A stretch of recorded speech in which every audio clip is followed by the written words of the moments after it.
అందరికీ నమస్కారం అండి. మూడవ రోజు సమావేశానికి వచ్చేసినటువంటి సభ్యులందరికీ కూడా స్వాగతం, సుస్వాగతం. ఇప్పుడు గౌరవ ఆర్థిక శాఖ మంత్రి గారు బడ్జెట్ ప్రవేశపెడతారు.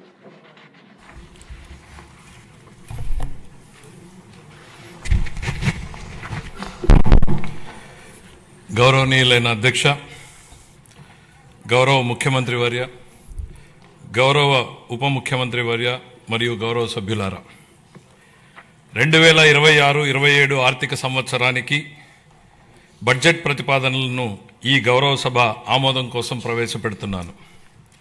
ఈ బడ్జెట్ ఒట్టి జమా ఖర్చుల లెక్క మాత్రమే కాదు, 5 కోట్ల రాష్ట్ర ప్రజల ఆశలు, ఆకాంక్షలను నెరవేర్చేందుకు ఉద్దేశించిన రోడ్ మ్యాప్ ఇది. వరుసగా మూడోసారి బడ్జెట్ సమర్పించడం నాకు దక్కిన అపూర్వమైన గౌరవం. ఈ అవకాశం ఇచ్చిన ముఖ్యమంత్రి చంద్రబాబు నాయుడు గారికి సర్వదా కృతజ్ఞుడిని. మా దృష్టిలో బడ్జెట్ అంటే కేవలం పద్దుల ప్రకటన కాదు, ఇది అంకెలకు అతీతం.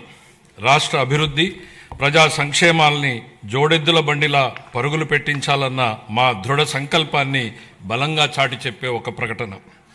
ఈ బడ్జెట్ సాగునీటి కోసం ఎదురుచూసే రాయలసీమ రైతుల కలల్ని సాకారం చేసేది, అవకాశాల కోసం ఎదురుచూస్తున్న శ్రీకాకుళం జిల్లాలోని యువ పట్టభద్రులకు గుండె నిబ్బరాన్నిచ్చేది, భవిష్యత్తుపై కొండంత ఆశతో కుటుంబాన్ని నడిపిస్తున్న నెల్లూరు గృహిణికి భరోసానిచ్చేది, కోస్తాలోని మహిళా పారిశ్రామికవేత్తలతో స్ఫూర్తిని నింపేది.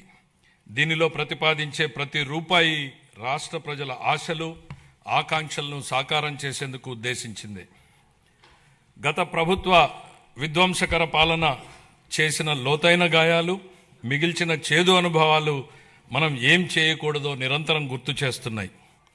గత ప్రభుత్వ దుష్పరిపాలన వల్ల రాష్ట్రానికి జరిగిన భారీ నష్టాన్ని, ఆర్థిక విధ్వంసాన్ని గమనంలో ఉంచుకుని 2024 సంవత్సర బడ్జెట్ ప్రవేశపెట్టాను. గత ప్రభుత్వం మిగిల్చిన గాయాలను మాన్పి 5 ఏళ్ల విషాదాన్ని దాటుకుని రాష్ట్రాన్ని పునర్నిర్మాణం చేసే దిశగా నడిపించేందుకు 2024 బడ్జెట్ బలమైన పునాది వేసింది. 2025 బడ్జెట్ స్వర్ణాంధ్ర 2047 లక్ష్యానికి అనుగుణంగా రాష్ట్రాన్ని అభివృద్ధి పథంలో నడిపించింది. అంత భారీ విధ్వంసానికి గురైన రాష్ట్రాన్ని పునర్నిర్మించేందుకు 2 ఏళ్లు చాలా తక్కువ సమయం. 2014లో జరిగిన అహేతుక విభజన రాష్ట్రానికి తగిలిన మొదటి దెబ్బ అయితే 2019-24 మధ్య అప్పటి ప్రభుత్వం చేసిన దుష్పరిపాలన రాష్ట్రానికి తగిలిన మరో పెద్ద షాక్. గత ప్రభుత్వం చేసిన ఆర్థిక విధ్వంసం, అపసవ్య విధానాలు, పాలకుల అసమర్థత రాష్ట్రాన్ని మరింత ఇబ్బందుల్లో కూరుకుపోయేలా చేశాయి. ఇన్ని సవాళ్లను ఎదుర్కొంటూ కూడా కూటమి ప్రభుత్వం అనుసరించిన నిర్మాణాత్మక విధానాల వల్ల జూన్ 24 నుండి ఈ 20 నెలల్లో రాష్ట్రం అద్భుతమైన అభివృద్ధి పథంలో సాగిందని చెప్పడానికి గర్వపడుతున్నాను.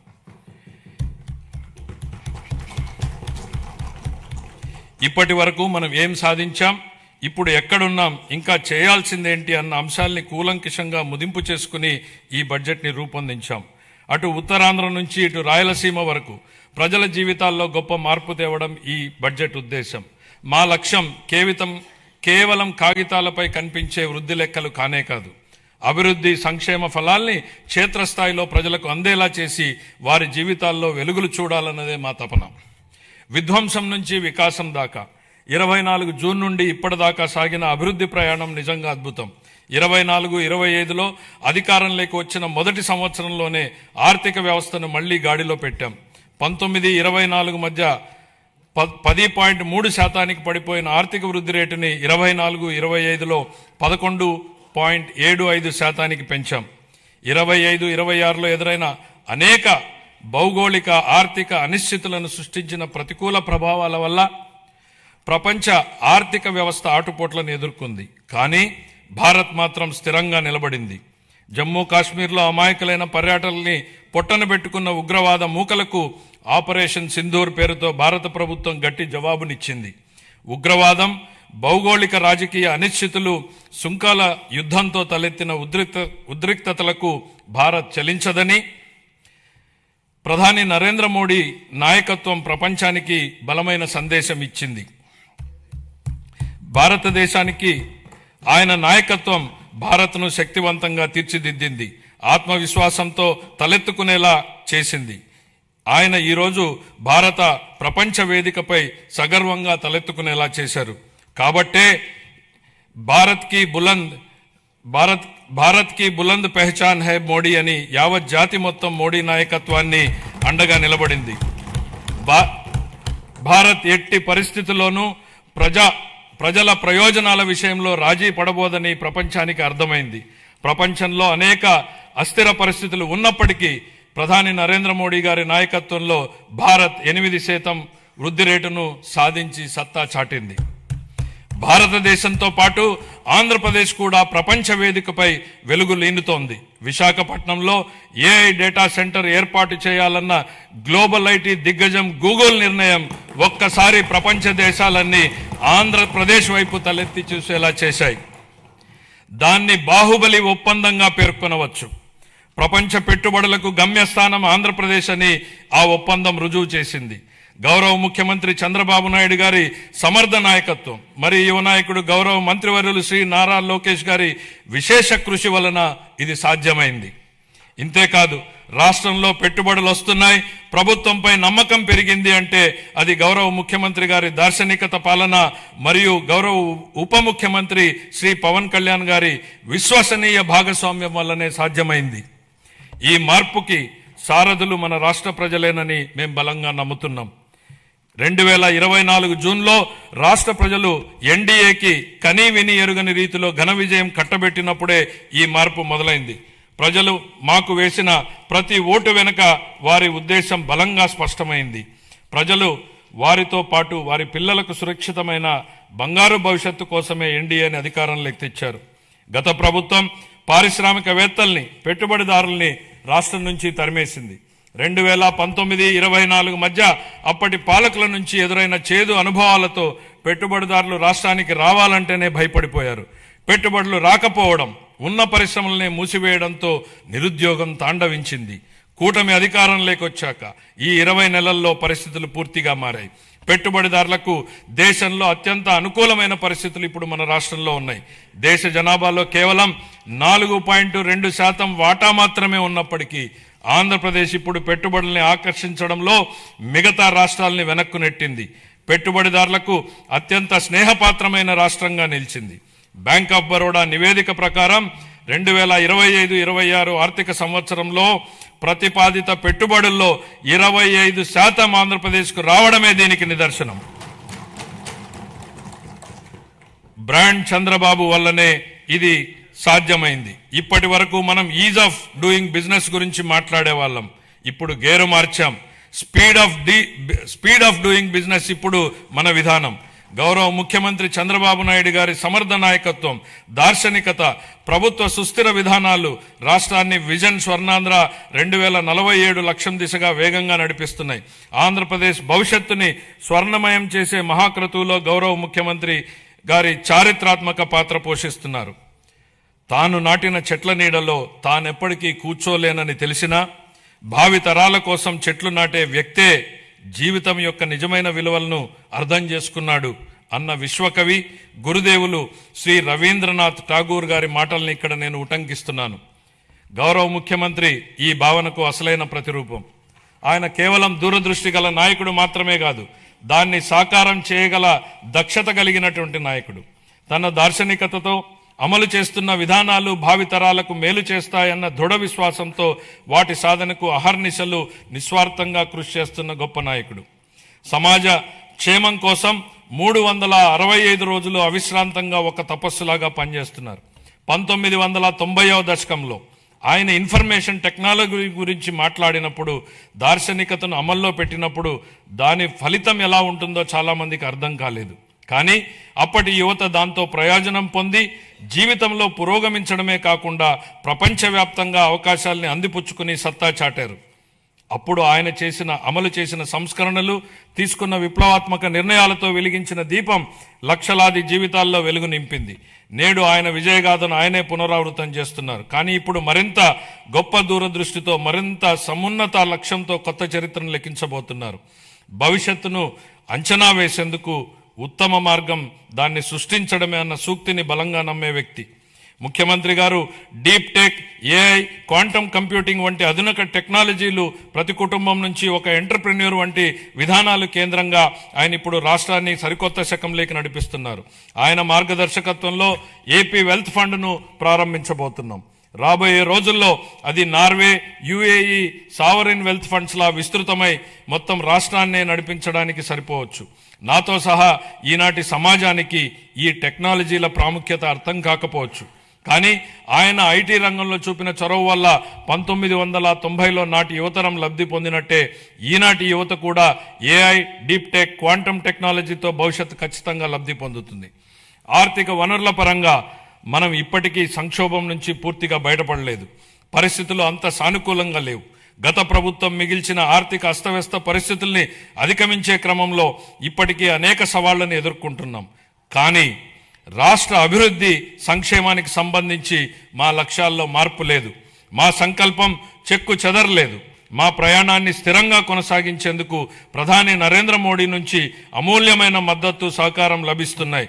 ఆయనకు కృతజ్ఞతలు తెలియజేస్తున్నాం. కేంద్ర ఆర్థిక మంత్రి శ్రీమతి నిర్మలా సీతారామన్ గారు అందిస్తున్న గొప్ప సహకారం గురించి ప్రత్యేకంగా ప్రస్తావించాలి. కష్టకాలంలో ఆమె రాష్ట్రానికి వెన్నుదన్నుగా నిలబడ్డారు. పోలవరం ప్రాజెక్టును మళ్లీ గాడిలో పెట్టడం, రాజధాని అమరావతి నిర్మాణాన్ని పునఃప్రారంభించడంలో పూర్తి సహకారం అందించారు. రాయలసీమ గ్లోబల్ హార్టికల్చర్ ప్రాజెక్టును ముందుకు తీసుకెళ్లేందుకు అవసరమైన తోడ్పాటును అందించారు. గత ప్రభుత్వం ఎడాపెడా చేసిన అప్పుల భారాన్ని తగ్గించేందుకు రుణాల పునర్వ్యవస్థీకరణకు అమూల్యమైన సహకారం అందించారు. ఆమెకు హృదయపూర్వక కృతజ్ఞతలు తెలియజేసుకుంటున్నాను. 2026-27 సంవత్సరానికి సంబంధించి ఫిబ్రవరి 1న ప్రవేశపెట్టిన కేంద్ర బడ్జెట్ రాష్ట్రానికి ఆశాకిరణంలాగా కనపడుతోంది. దానిలో రాష్ట్ర అభివృద్ధికి అనేక అవకాశాలు కనిపిస్తున్నాయి. తూర్పు కోస్తా పారిశ్రామిక కారిడార్, పర్యాటక కేంద్రాల అభివృద్ధి, ఎలక్ట్రిక్ బస్సుల కొనుగోలు, పూర్వోదయ పథకం ఉపయోగపడుతుంది. రాయలసీమ గ్లోబల్ హార్టికల్చర్ హబ్ కూడా వేగంగా రూపుదిద్దుకుంటోంది. కేంద్ర బడ్జెట్లో కొత్తగా ప్రకటించిన రేర్ ఎర్త్ కారిడార్లు, డేటా సెంటర్లు, ప్రాంతీయ medical hub, national institute of pharmaceutical education and research, seaplane manufacturing, container manufacturing, ప్రతి జిల్లాలో బాలికల హాస్టళ్ల వంటి అంశాల నుంచి రాష్ట్రానికి గరిష్ట ప్రయోజనాలు పొందేందుకు అవకాశం ఉంది. ప్రపంచవ్యాప్తంగా ఇప్పుడు ప్రభుత్వ రంగ ప్రాజెక్టుల్ని పీపీపీ ఛాలెంజ్ విధానాల్లో చేపట్టే ట్రెండ్ నడుస్తోంది. అది ప్రభుత్వ రంగ సంస్థల నైపుణ్యాలను, సామర్థ్యాలను పెంచేందుకు దోహదం చేస్తుంది.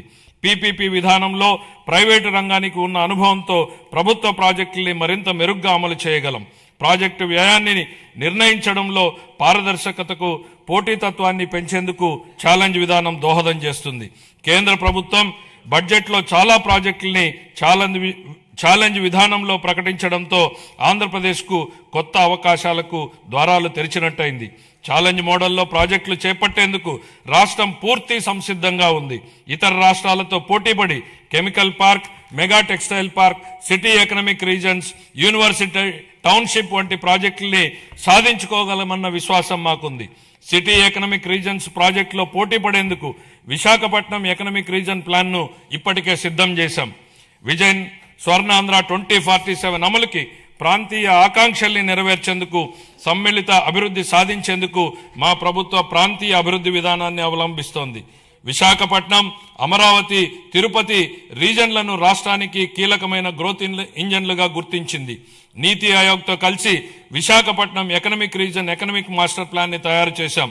శ్రీకాకుళం, పార్వతీపురం మన్యం, విజయనగరం, విశాఖపట్నం, అల్లూరి సీతారామరాజు, అనకాపల్లి, పోలవరం, కాకినాడ, తూర్పుగోదావరి, డాక్టర్ బిఆర్ అంబేద్కర్ కోనసీమ జిల్లాలు దీని పరిధిలోకి వస్తాయి.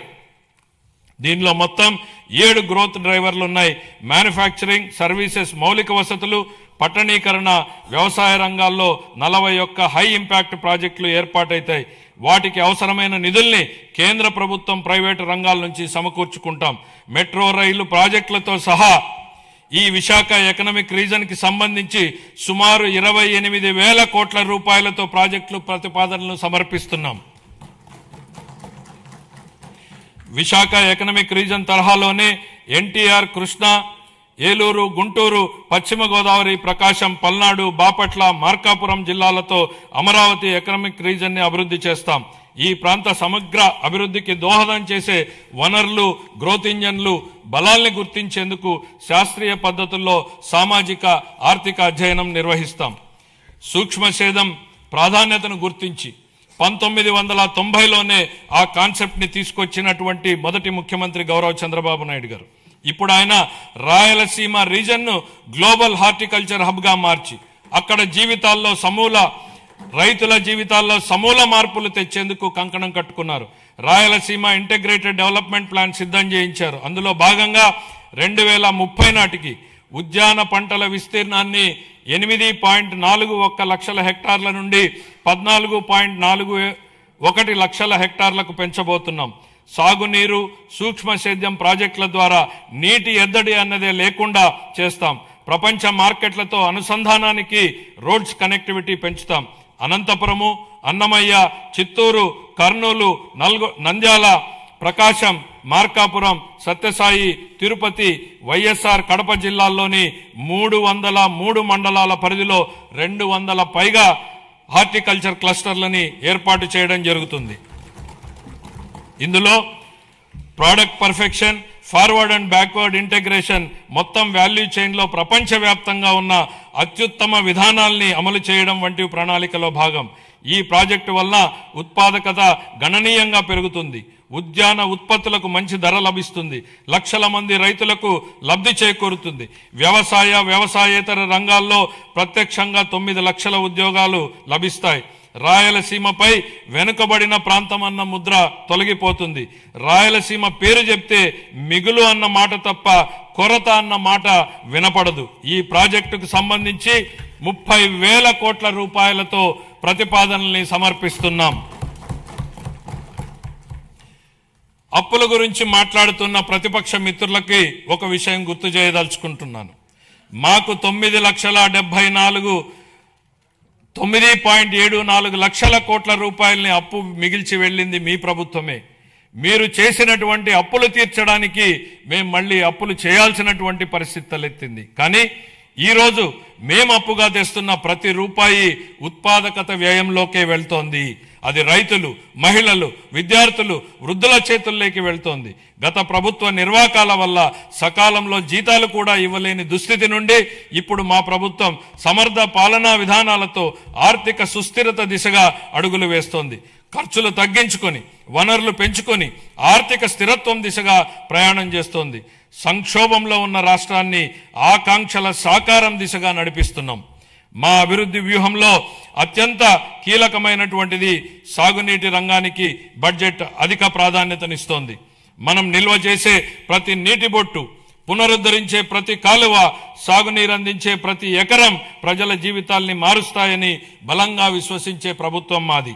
వాతావరణ మార్పులు, వర్షపాతంలో అనూహ్యమైనటువంటి హెచ్చుతగ్గులు వంటివి ఋతుపవనాలపై పూర్తిగా భరోసా ఉండలేని పరిస్థితులు కల్పిస్తున్నాయి.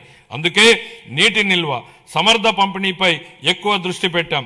కేవలం ప్రాజెక్టులు కడితే సరిపోదు. భవిష్యత్ తరాలకు దీర్ఘకాలిక నీటి భద్రతను కల్పించేలా మన విధానాలు ఉండాలన్నది మా లక్ష్యం. గత ప్రభుత్వం ప్రజల నిజమైన అవసరాల్ని అర్థం చేసుకోలేదు. బిల్లులు చెల్లించకపోవడం, అధ్వాన్న నిర్వహణ వల్ల సాగునీటి ప్రాజెక్టులు ఎక్కడివక్కడ నిలిచిపోయాయి.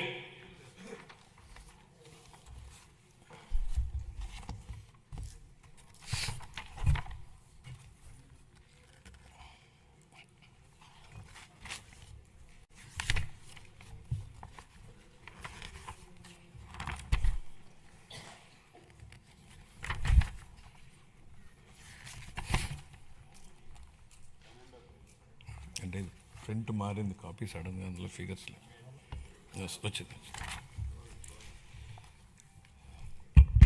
సంకల్పం ఉన్న చోట సాధనకు మార్గం ఉంటుంది. 2 తెలుగు రాష్ట్రాల సాగునీటి వ్యవస్థలపై సమగ్ర అవగాహన కలిగిన గౌరవ ముఖ్యమంత్రి గారు మన రాష్ట్రానికి లభించడం మన అదృష్టం. పట్టిసీమ వంటి పథకాలను ఆయన సక్రమంగా ప్రణాళిక చేసి అమలు చేయడం ద్వారా రాష్ట్రంలోని పలు ప్రాంతాలకు జలభద్రతను కల్పించారు. అదేవిధంగా హెచ్ఎన్ఎస్ఎస్ ప్రాజెక్టును కేవలం 100 రోజుల్లో ప్రారంభించి వేగంగా పూర్తి చేసి రైతులకు నీరందించేలా చేయడంలో ఆయన సంకల్ప బలం కీలక పాత్రను పోషించింది.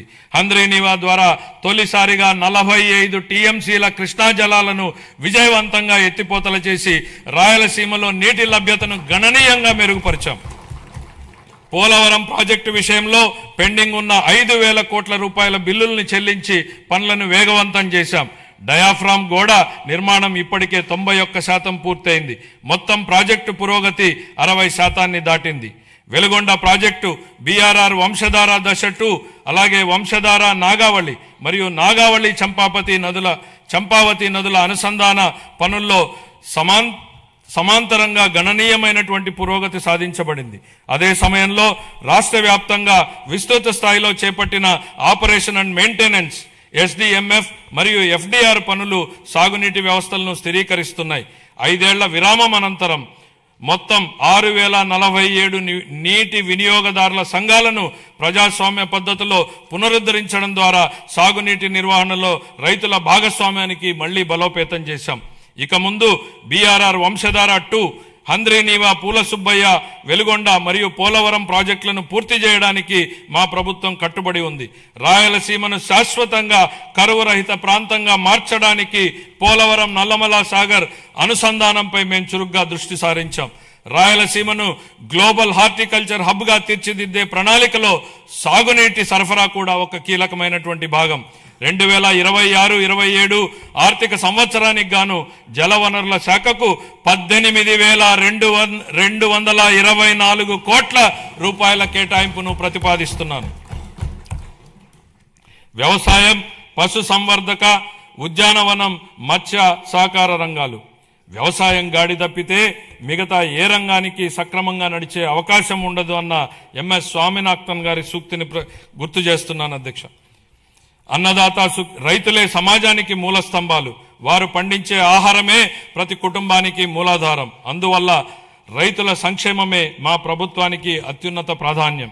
అన్నదాత సుఖీభవ పిఎం కిసాన్ పథకం కింద 2025-26 ఆర్థిక సంవత్సరంలో 46.86 లక్షల రైతు కుటుంబాలకు 20,000 రూపాయలు చొప్పున పెంచిన ఆర్థిక సహాయాన్ని అందిస్తూ మొత్తం 6,600 కోట్లను విడుదల చేశాం.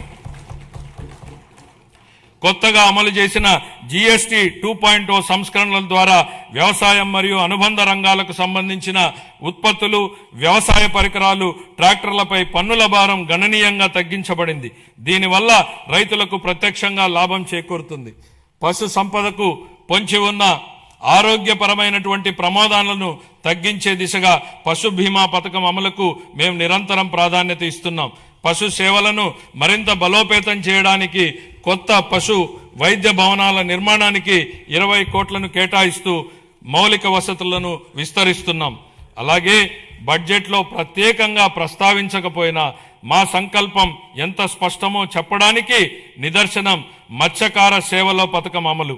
ఈ పథకం ద్వారా ఆర్థిక సహాయాన్ని 10,000 నుండి 20,000కు పెంచాం. దీని ద్వారా 1,20,000 మంది మత్స్యకార కుటుంబాలు లాభపడుతున్నాయి. ధరల స్థిరీకరణ నిధి.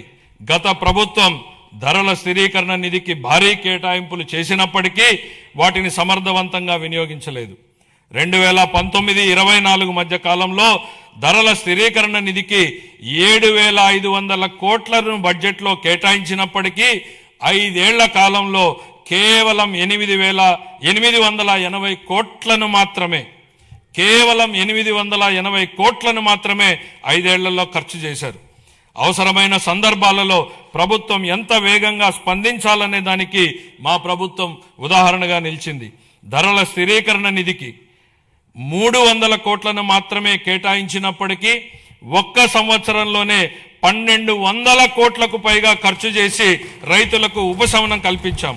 తోతాపురి మామిడి రైతులు, ఉల్లి రైతులు, కోకో గింజల సాగుదారులు, పొగాకు రైతులకు తదితరులకు మద్దతు అందించాం. ఈ 26-27 ఆర్థిక సంవత్సరానికి గాను ధరల స్థిరీకరణ నిధికి 500 కోట్ల రూపాయలను కేటాయింపును ప్రతిపాదిస్తున్నాను. సహకార రంగం. పదవి బాధ్యతలు స్వీకరించినప్పటి నుంచి సహకార రంగాన్ని పునరుద్ధరించేందుకు మా ప్రభుత్వం కట్టుబడి పనిచేస్తోంది. యాప్కాప్, డిసిసిబిలు ప్యాక్స్తో కూడిన 3 అంచెల సహకార వ్యవస్థను బలోపేతం చేయడం ద్వారా గ్రామీణ ఆర్థిక వ్యవస్థకు మరింత బలం చేకూర్చాం. 25-26 ఆర్థిక సంవత్సరంలో 53.2 లక్షల సభ్యులకు సేవలందిస్తూ 7,600 కోట్లకు పైగా వ్యవసాయ రుణాలను మంజూరు చేశాయి. ముఖ్యమైన సాధనంగా 2021 ప్యాక్స్లను డిజిటైజ్ చేయగా అందులో 2017 సంఘాలు ఈ ప్యాక్స్గా కార్యకలాపాలను నిర్వహిస్తున్నాయి. దీనివల్ల సేవలు అందించడంలో ఆలస్యం గణనీయంగా తగ్గి పారదర్శకత పెరిగింది. 26-27 ఆర్థిక సంవత్సరానికి గాను వ్యవసాయ మరియు అనుబంధ రంగాలకు 13,598 కోట్ల రూపాయల కేటాయింపును ప్రతిపాదిస్తున్నాను.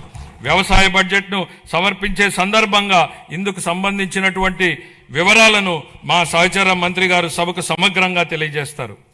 పాఠశాల విద్య, ఉన్నత విద్య, నైపుణ్యాభివృద్ధి, ఉపాధి, శిక్షణ విద్యనుద్దేశించి నెల్సన్ మండేలా గారి మాటల్లో, ప్రపంచాన్ని మార్చడానికి మీరు ఉపయోగించగల అత్యంత శక్తివంతమైనటువంటి ఆయుధం విద్య. విద్య అనేది కేవలం భవనాలు, పాఠ్య ప్రణాళికలు లేదా పరీక్షలకే పరిమితం కాదు. తన బిడ్డ మంచి భవిష్యత్తును సాధిస్తాడనే నమ్మకంతో ఉన్న తల్లి కళ్లల్లో కనిపించే ఆశే విద్య. గ్రామీణ ప్రాంతానికి చెందిన ఒక విద్యార్థి వైద్యుడు, ఇంజనీరు, ఉపాధ్యాయుడు లేదా సివిల్ సర్వెంట్ కావాలని కలలు కనే సంకల్పమే విద్య. మా ప్రభుత్వం విద్యను కేవలం పరిపాలనా బాధ్యతగా కాకుండా ఒక నైతిక కట్టుబాటుగా పరిగణిస్తుంది. మా దృష్టిలో పాఠశాలలను నిర్మించడం అంటే భవిష్యత్తును నిర్మించడం. శ్రీ నారా లోకేష్ గారి నాయకత్వంలో రాష్ట్రంలో విద్యా విధానం దృక్పథం లక్ష్య సాధన దిశగా దృష్టి సారిస్తోంది. పిల్లలు గ్లోబల్ స్థాయిలో పోటీ పడగల నైపుణ్యాలతో సిద్ధమవుతున్నారు. 2019-24 మధ్యకాలంలో ప్రభుత్వ విద్యా వ్యవస్థ తీవ్రమైనటువంటి సంస్థాగత వెనుకబాటుకు గురైంది. సమగ్ర ప్రణాళిక లేకుండా చేపట్టినటువంటి సంస్కరణలు గందరగోళాన్ని సృష్టించాయి. తొందరపాటు నిర్ణయంతో 1000 పాఠశాలను సిబిఎస్ఈ విధానానికి మార్చడం వల్ల సుమారు 90% మంది విద్యార్థులు ఉత్తీర్ణత కాలేకపోయారు. ఉపాధ్యాయుల సన్నద్ధత లేకపోవడంతో టోఫెల్ కార్యక్రమం విఫలమైంది. అమలు సాధ్యాసాధ్యాలు పరిగణలోకి తీసుకోకుండా నాడు ప్రతిపాదించిన ఐబీ పాఠ్య ప్రణాళికలపై ప్రజాధనం వృధా అయింది. నాడు నేడు కార్యక్రమంలో పరిపాలనా వైఫల్యం కారణంగా 7,876 కోట్ల విలువైన మౌలిక సదుపాయాల పనులు అసంపూర్తిగా మిగిలిపోయాయి. జూన్ 24 నుండి మా ప్రభుత్వం విద్యారంగంలో సమగ్ర ఫలితాలపై దృష్టి కేంద్రీకరించిన సంస్కరణలను ప్రారంభించింది. తల్లికి వందనం, మనబడి మన భవిష్యత్తు, డొక్కా సీతమ్మ మధ్యాహ్న భోజన పథకం, పారిశుద్ధ్యం మరియు నిర్వహణ విధులు, పాఠ్య ప్రణాళిక మార్పులు, డిజిటల్ లెర్నింగ్, ఉపాధ్యాయుల సామర్థ్య వృద్ధి, పరిపాలన పునర్వ్యవస్థీకరణ వంటి ప్రధాన కార్యక్రమాల ద్వారా అభ్యసన సామర్థ్యాలను, ఫలితాలను మరియు గ్లోబల్ పోటీతత్వాన్ని మెరుగుపరచడంపై దృష్టి సారించాం. లెర్నింగ్ ఎక్సలెన్స్ ఇన్ ఆంధ్రప్రదేశ్ కింద కేజీ టు పీజీ విద్యా సంస్కరణ నమూనాను ప్రారంభించాం. సూపర్ 6 కార్యక్రమంలో భాగంగా 25-26లో ప్రవేశపెట్టిన తల్లికి వందనం పథకం క్రింద ప్రతి విద్యార్థికి సంవత్సరానికి 15,000 రూపాయల చొప్పున అందజేసి 67.27 లక్షల మంది విద్యార్థులకు లాభం చేకూర్చడం జరిగింది. పరిపాలనా పారదర్శకతను, మెగా పేరెంట్ టీచర్ సమావేశాలు, పాఠశాల స్టార్ రేటింగ్ వ్యవస్థ, సమాజ భాగస్వామ్యం ద్వారా బలోపేతం చేశాం. అనేక సంవత్సరాలుగా వేలాది ఉపాధ్యాయ పోస్టులు ఖాళీగా ఉండేవి. మెగా డిఎస్సి 25 ద్వారా నోటిఫై చేసిన 16,347 పోస్టుల్లో 15,941 ఉపాధ్యాయ పోస్టులను విజయవంతంగా భర్తీ చేశాం. ఉపాధి గౌరవం మరియు అవకాశాలను సృష్టించినప్పుడే వృద్ధికి అర్థం ఉంటుంది. భవిష్యత్ ఉపాధి అవసరాలకు అనుగుణంగా సమగ్ర నైపుణ్యాభివృద్ధి వ్యవస్థను రూపొందిస్తున్నాం. విద్యా పరిశ్రమలు మరియు అభివృద్ధి చెందుతున్న సాంకేతిక రంగాల మధ్య సమన్వయంపై దృష్టి సారించాం. ప్రత్యక్ష అనుభవాల్ని కల్పించేందుకు అన్ని ప్రభుత్వ ఐటీఐలు 167 పరిశ్రమల భాగస్వామ్యంతో అవగాహన ఒప్పందాలు కుదుర్చుకున్నాయి. ఈ ఆర్థిక సంవత్సరంలో 9,188 మంది శిక్షణార్థులు పరిశ్రమల్లో ప్రత్యక్ష శిక్షణ పొందగా ప్రభుత్వ ఐటీఐ విద్యార్థుల్లో 98% మందికి నియామకాలు లేదా అప్రెంటిస్ అవకాశాలు పొందారు. 26-27 ఆర్థిక సంవత్సరానికి నేను ఈ క్రింది విధంగా కేటాయింపులను ప్రతిపాదిస్తున్నాను. పాఠశాల విద్యాశాఖకు 32,308 కోట్ల రూపాయలు. అందులో ప్రజా పాఠశాలల మౌలిక వసతుల సమగ్రాభివృద్ధికి 1,500 కోట్లు, ఉన్నత విద్యాశాఖకు 2,567 కోట్లు, నైపుణ్యాభివృద్ధి మరియు శిక్షణ శాఖకు 1,232 కోట్లు. పంచాయతీరాజ్ మరియు గ్రామీణాభివృద్ధి గౌరవ ఉప ముఖ్యమంత్రి శ్రీ కె పవన్ కళ్యాణ్ గారి నాయకత్వంలో ఆంధ్రప్రదేశ్ గ్రామీణ ముఖ చిత్రం రూపాంతరం చెందుతోంది. 25-26 ఆర్థిక సంవత్సరంలో 3.44 లక్షల మంది ఎన్నికైన ప్రజాప్రతినిధులు మరియు కార్యనిర్వాహకులకు శిక్షణ ఇవ్వడం ద్వారా ఆంధ్రప్రదేశ్ దేశవ్యాప్తంగా ప్రథమ స్థానాన్ని సాధించింది. ఆగస్టు 15, 2019 నుండి 24-25 వరకు అమల్లో ఉన్న జల్ జీవన్ మిషన్ కింద గత ప్రభుత్వం మొత్తం 26,824 కోట్ల రూపాయల ప్రాజెక్టు వ్యయంలో కేంద్ర భాగస్వామ్యం లభించిన నిధుల్లో కేవలం 2,255 కోట్లను మాత్రమే వినియోగించింది. 23-24లో కేంద్రం నుండి అతి తక్కువ కేటాయింపులు వచ్చినప్పటికీ ఛత్తీస్గఢ్, జార్ఖండ్, గుజరాత్, ఒడిశా వంటి రాష్ట్రాలు ఆంధ్రప్రదేశ్ కంటే ఎక్కువగా ఖర్చు చేశాయి. మా ప్రభుత్వం ఈ పథకాన్ని పునరుద్ధరించేందుకు ముందడుగు వేసింది. మా విజ్ఞప్తిని స్వీకరించి పథకం గడువుని 28 వరకు పొడిగించిన భారత ప్రభుత్వానికి మా కృతజ్ఞతలు. దీర్ఘకాలిక స్థిరత్వ సమస్యలను పరిష్కరించడంతో పాటు 100% కవరేజీని సాధించేందుకు ఉపరితల జల ఆధారిత మల్టీ విలేజ్ స్కీమ్స్ ద్వారా ఈ కార్యక్రమాన్ని పునర్వ్యవస్థీకరించాము. ప్రతి వ్యక్తికి 55 లీటర్ల తాగునీటి సరఫరాను చేసే విధంగా దిశగా చర్యలు తీసుకోవడం జరుగుతోంది. గ్రామీణ అనుసంధానతను బలోపేతం చేస్తూ 4,000 కిలోమీటర్లకు పైగా గ్రామీణ రహదారుల పనులు చేపట్టడం జరిగింది. వీటిలో అనేక పనులు పూర్తి చేయడం జరిగింది. మిగతా పనులు ముగింపు దశలో ఉన్నాయి. దీని ద్వారా దూర ప్రాంతమైనటువంటి గ్రామాలలో మార్కెట్ ప్రాప్తి, ఆదాయ వృద్ధి మరియు ఆర్థిక స్థిరత్వం మెరుగుపడుతోంది. శాస్కీ కింద 2,123 కోట్లను కేటాయించడం జరిగింది. 26-27 ఆర్థిక సంవత్సరానికి పంచాయతీ రాజ్ మరియు గ్రామీణాభివృద్ధి శాఖకు 22,942 కోట్లను కేటాయించాలని నేను ప్రతిపాదిస్తున్నాను. పర్యావరణం, అటవీ, విజ్ఞాన శాస్త్రం, సాంకేతిక శాఖ 2019-20 మధ్యకాలంలో పరిపాలన వైఫల్యాల కారణంగా ఎర్రచందనం అక్రమ రవాణా, అక్రమ గనుల తవ్వకం, అటవీ భూముల ఆక్రమణ వంటి ఘటనలు చోటు చేసుకున్నాయి. ఆంధ్రప్రదేశ్ను హరితాంధ్రప్రదేశ్గా తీర్చిదిద్దడం మా లక్ష్యం. 2030 నాటికి 37% మరియు 47 నాటికి 50% పచ్చదనం సాధించే దిశగా అటవీ సంపదను స్థిరంగా నిర్వహించడం, ఎడారీకరణను ఎదుర్కోవడం వంటి చర్యలను అమలు చేస్తాం. వ్యూహాత్మక పర్యావరణ రక్షణ వలయంగా గ్రీన్ కవర్ వాల్ ఆఫ్ ఆంధ్రప్రదేశ్ను అమలు చేయనున్నాం. 26-27 ఆర్థిక సంవత్సరానికి పర్యావరణం, అటవీ, విజ్ఞాన శాస్త్రం, సాంకేతిక శాఖకు 714 కోట్ల రూపాయలను కేటాయించాలని నేను ప్రతిపాదిస్తున్నాను. పట్టణాభివృద్ధి అమృత్ 2.0 పథకం కింద 111 పట్టణ స్థానిక సంస్థల్లో మొత్తం 506 ప్రాజెక్టులు అమల్లో ఉన్నాయి. అదనంగా యుఐడిఎఫ్, ఏఐబి సహకారంతో చేపట్టినటువంటి ప్రాజెక్టులు కూడా పురోగతిలో ఉన్నాయి. ఈ ప్రాజెక్టులన్నింటికీ 2027 డిసెంబర్ నాటికి పూర్తి చేయాలనే లక్ష్యంతో ముందుకు సాగుతున్నాం. ఆ సందర్భంలో 2 సంవత్సరాల వ్యవధిలో యుఐడిఎఫ్ కింద ఆంధ్రప్రదేశ్కు అదనంగా 4,000 కోట్లను మంజూరు చేయడంలో సహకరించిన గౌరవ కేంద్ర ఆర్థిక మంత్రి గారికి మా కృతజ్ఞతలు. 1982లోనే స్వర్గీయ ఎన్టీ రామారావు గారు ఆహార భద్రతా ప్రాధాన్యతను గుర్తించారు. అదే స్ఫూర్తితో మా ప్రభుత్వం 204 అన్నా క్యాంటీన్లను నిర్వహిస్తోంది. 2000 మార్చి నాటికి వాటి సంఖ్యను 275కు పెంచి అతి పేద ప్రజలకు కూడా తగిన ఆహారం అందుబాటులో ఉండేలా చేసి ఆకలిని నివారించడమే మా లక్ష్యం. విశాఖపట్నం మరియు విజయవాడ వంటి ప్రధాన నగరాల్లో ఆధునిక మెట్రో రైలు వ్యవస్థలో ప్రయాణించే కళ త్వరలో సాకారం కానుంది. ప్రధానమంత్రి ఆవాస్ యోజన, ఎన్టీఆర్ నగర్స్ కింద ఆర్థికంగా బలహీన వర్గాలకు చెందిన కుటుంబాలకు 25 లక్షల గృహ పట్టాలు, ఇళ్లను అందించి సొంత ఇంటి కలను నెరవేర్చడమే మా ప్రభుత్వ లక్ష్యం. అమరావతి ప్రజల రాజధాని. మా ప్రజల రాజధాని అమరావతి అభివృద్ధికి మద్దతు అందించిన గౌరవ ప్రధానమంత్రి శ్రీ నరేంద్ర మోడీ గారికి హృదయపూర్వక కృతజ్ఞతలు. ఆంధ్రప్రదేశ్ శాశ్వత రాజధానిగా అమరావతికి చట్టబద్ధత హోదా కల్పించే ప్రక్రియ ప్రారంభించినందుకు ఆయనకు ప్రత్యేక ధన్యవాదాలు. వివిధ ఆర్థిక సంస్థల ద్వారా స్వయం సమృద్ధి నమూనాలో నిధులను సమీకరించి పనులను వేగవంతంగా ముందుకు తీసుకెళ్తున్నాం.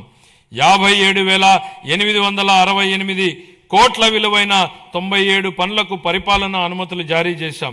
ఇది మా ప్రభుత్వం ప్రజల రాజధాని అమరావతిని నిర్మించాలనే నిబద్ధతకు స్పష్టమైన నిదర్శనం.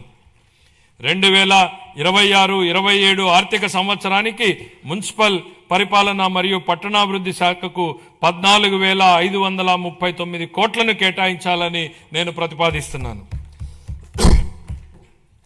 న్యాయశాఖ, హోం, మద్య నిషేధం, ఎక్సైజ్ మరియు అగ్నిమాపక శాఖలు.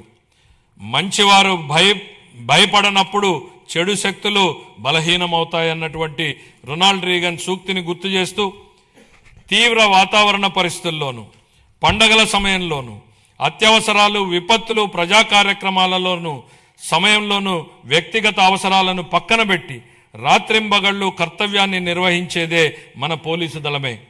కాకి యూనిఫామ్ గౌరవం మరియు హుందాతనాన్ని భుజాన మోస్తూ ఏదైనా ఆపదొస్తే మొట్టమొదటిగా స్పందించేది వారే. వారి సేవాభావం, త్యాగస్ఫూర్తిని మా ప్రభుత్వం అత్యంత గౌరవంగా భావిస్తుంది. గత పాలనలో దెబ్బతిన్న పోలీసు వ్యవస్థ గౌరవాన్ని పునరుద్ధరించేందుకు మా ప్రభుత్వం కట్టుబడి ఉంది.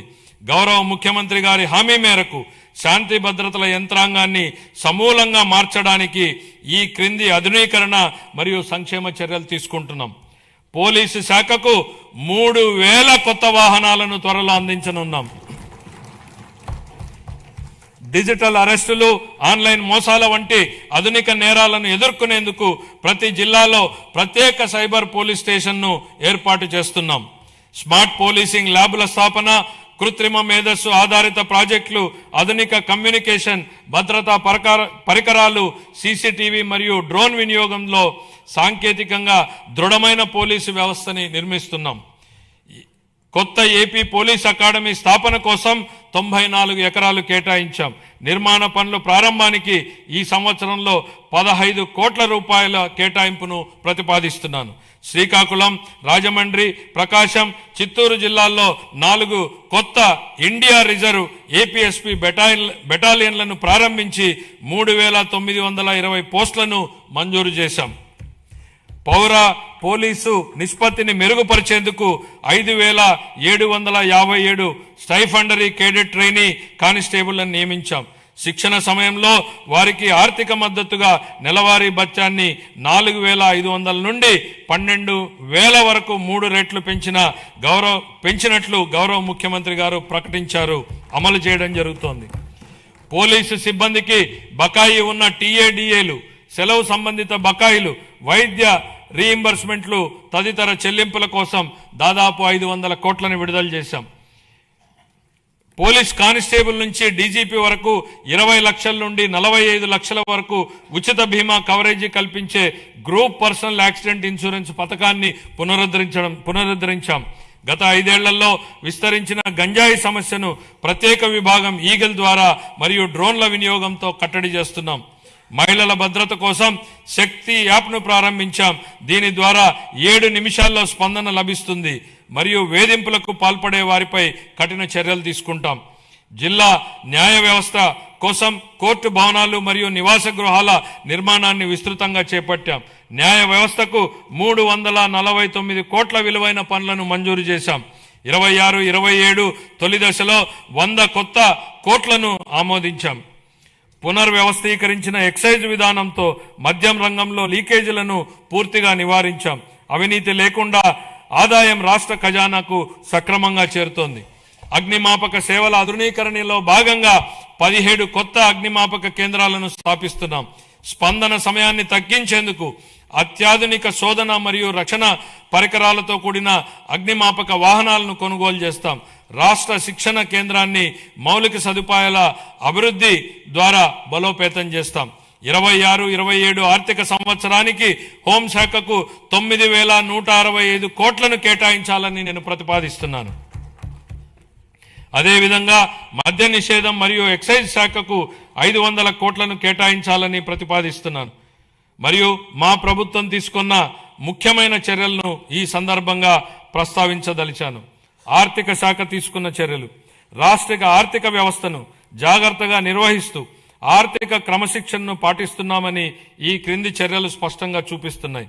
గత ప్రభుత్వం అత్యధికంగా 12.3% వరకు ఉన్న వడ్డీ రేట్లపై అప్పులు తీసుకుంది. రాష్ట్ర ఆర్థిక భారాన్ని తగ్గించేందుకు అధిక వడ్డీ రుణాలను 9% లేదా అంతకంటే తక్కువ తీసుకురావడానికి వడ్డీ రేట్ల తగ్గింపు, డెట్ స్వాపింగ్ వంటి చర్యలను చేపడుతున్నాం. ఇప్పటి వరకు 43,298 కోట్ల రుణాలను వడ్డీ తగ్గించి సంవత్సరానికి 327 కోట్ల రూపాయలను ఆదా చేశాం. అదనంగా మరో 1.2 లక్షల కోట్ల రుణాలపై మెరుగైన షరతులు పొందేందుకు చర్యలు కొనసాగిస్తున్నాం. దీని ద్వారా సంవత్సరానికి 1,658 కోట్ల రూపాయల ఆదా కలుగుతుందని అంచనా. పంచాయతీలు మరియు మున్సిపాలిటీలను బలోపేతం చేయడానికి ఆర్థిక సంఘం గ్రాంట్ల కింద 3,797 కోట్లను విడుదల చేశాం. జూన్ 24 నాటికి పెండింగ్లో ఉన్న 24,800 కోట్ల బకాయిలను క్లియర్ చేశాం. సాగునీరు, రహదారులు మరియు ఇతర పనులకు సంబంధించి 37,030 కోట్లను చెల్లించి ఆర్థిక కార్యకలాపాలను పునరుద్ధరించాం. 163 కేంద్ర ప్రాయోజిత పథకాలకు 18,700 కోట్లను విడుదల చేసి వాటిలో 85 పథకాలని పునరుద్ధరించాం. దీని ఫలితంగా కేంద్ర ప్రభుత్వ నిధుల విడుదల మరింత పెరిగింది. ఆంధ్రప్రదేశ్ వెల్త్ ఫండ్ను 100 కోట్లతో సీడ్ కార్పస్తో ఏర్పాటు చేయాలని ప్రతిపాదిస్తున్నాం. దేశవ్యాప్తంగా ఉన్న అవకాశాలలో పెట్టుబడులు పెట్టేందుకు ప్రైవేట్ ఈక్విటీ పెట్టుబడిదారులను ఆహ్వానించి రాష్ట్రానికి సంపద సృష్టించే దిశగా ముందుకు సాగుతున్నాం. సంస్కరణలు, స్పీడ్ ఆఫ్ డూయింగ్ బిజినెస్ సిద్ధాంతానికి అనుగుణంగా ప్రభుత్వంలోని చట్టాలు, నియామకాలు, నిబంధనలు, ప్రభుత్వం ఉత్తర్వులను సమీక్షించి పరిపాలనా ప్రక్రియలను సరళీకరించి పెట్టుబడులకు అనుకూల వాతావరణాన్ని మరియు పౌర సేవల మెరుగుదలను కల్పిస్తున్నాం. ఇదే దిశలో ప్రభుత్వ రంగ సంస్థలను పునరుద్ధరించి వాటి ఖాతాలు మరియు ఆడిట్ వ్యవస్థను క్రమబద్ధీకరించి లాభదాయకంగా మార్చేందుకు చర్యలు తీసుకుంటున్నాం. కేంద్ర ప్రభుత్వ విధానానికి అనుగుణంగా రాష్ట్ర పబ్లిక్ సెక్టార్ సంస్థలను ట్రెడ్స్ డిజిటల్ ప్లాట్ఫామ్ ద్వారా బిల్ డిస్కౌంటింగ్ విధానాన్ని అనుసరిస్తాయి. శాస్కీ కింద 2025-26లో ఫిబ్రవరి 12 ఫిబ్రవరి 26 నాటికి ఆంధ్రప్రదేశ్ పొందింది 6,544 కోట్లు పొందింది. మార్చి 31 నాటికి మరో 1,434 కోట్లు అందుకోనుంది.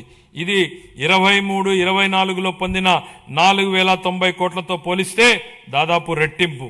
దేశంలో తొలిసారిగా రీఇమాజినింగ్ పబ్లిక్ ఫైనాన్స్ సమ్మిట్ను నవంబర్ 25లో విశాఖపట్నంలో నిర్వహించాం. ఈ సమ్మిట్లో ఇతర రాష్ట్ర ప్రభుత్వాలు, జాతీయ మరియు అంతర్జాతీయ ఆర్థిక సంస్థల ప్రతినిధులు పాల్గొన్నారు. 2 రోజుల చర్చల ఫలితంగా ఏపీ లాజిస్టిక్స్ కార్పొరేషన్ స్థాపనకు దారితీసింది. అలాగే పబ్లిక్ సెక్టర్లో వినూత్న ఆర్థిక నమూనాల ద్వారా ప్రైవేటు పెట్టుబడులను ఆకర్షించే మార్గాలు ఏర్పడ్డాయి.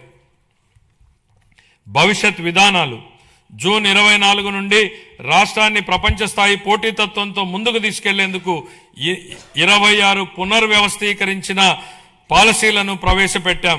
వాటిలో ముఖ్యమైనటువంటివి ఆంధ్రప్రదేశ్ పారిశ్రామిక అభివృద్ధి విధానం, ఆంధ్రప్రదేశ్ ఎంఎస్ఎంఈ పారిశ్రామికవేత్తల అభివృద్ధి విధానం, ఆంధ్రప్రదేశ్ సమగ్ర స్వచ్ఛ ఇంధన విధానం, ఆంధ్రప్రదేశ్ ఆవిష్కరణ స్టార్టప్ విధానం, ఆంధ్రప్రదేశ్ పర్యాటక విధానం, ఇలా మొత్తం 26 పాలసీలను ప్రవేశపెట్టడం జరిగింది.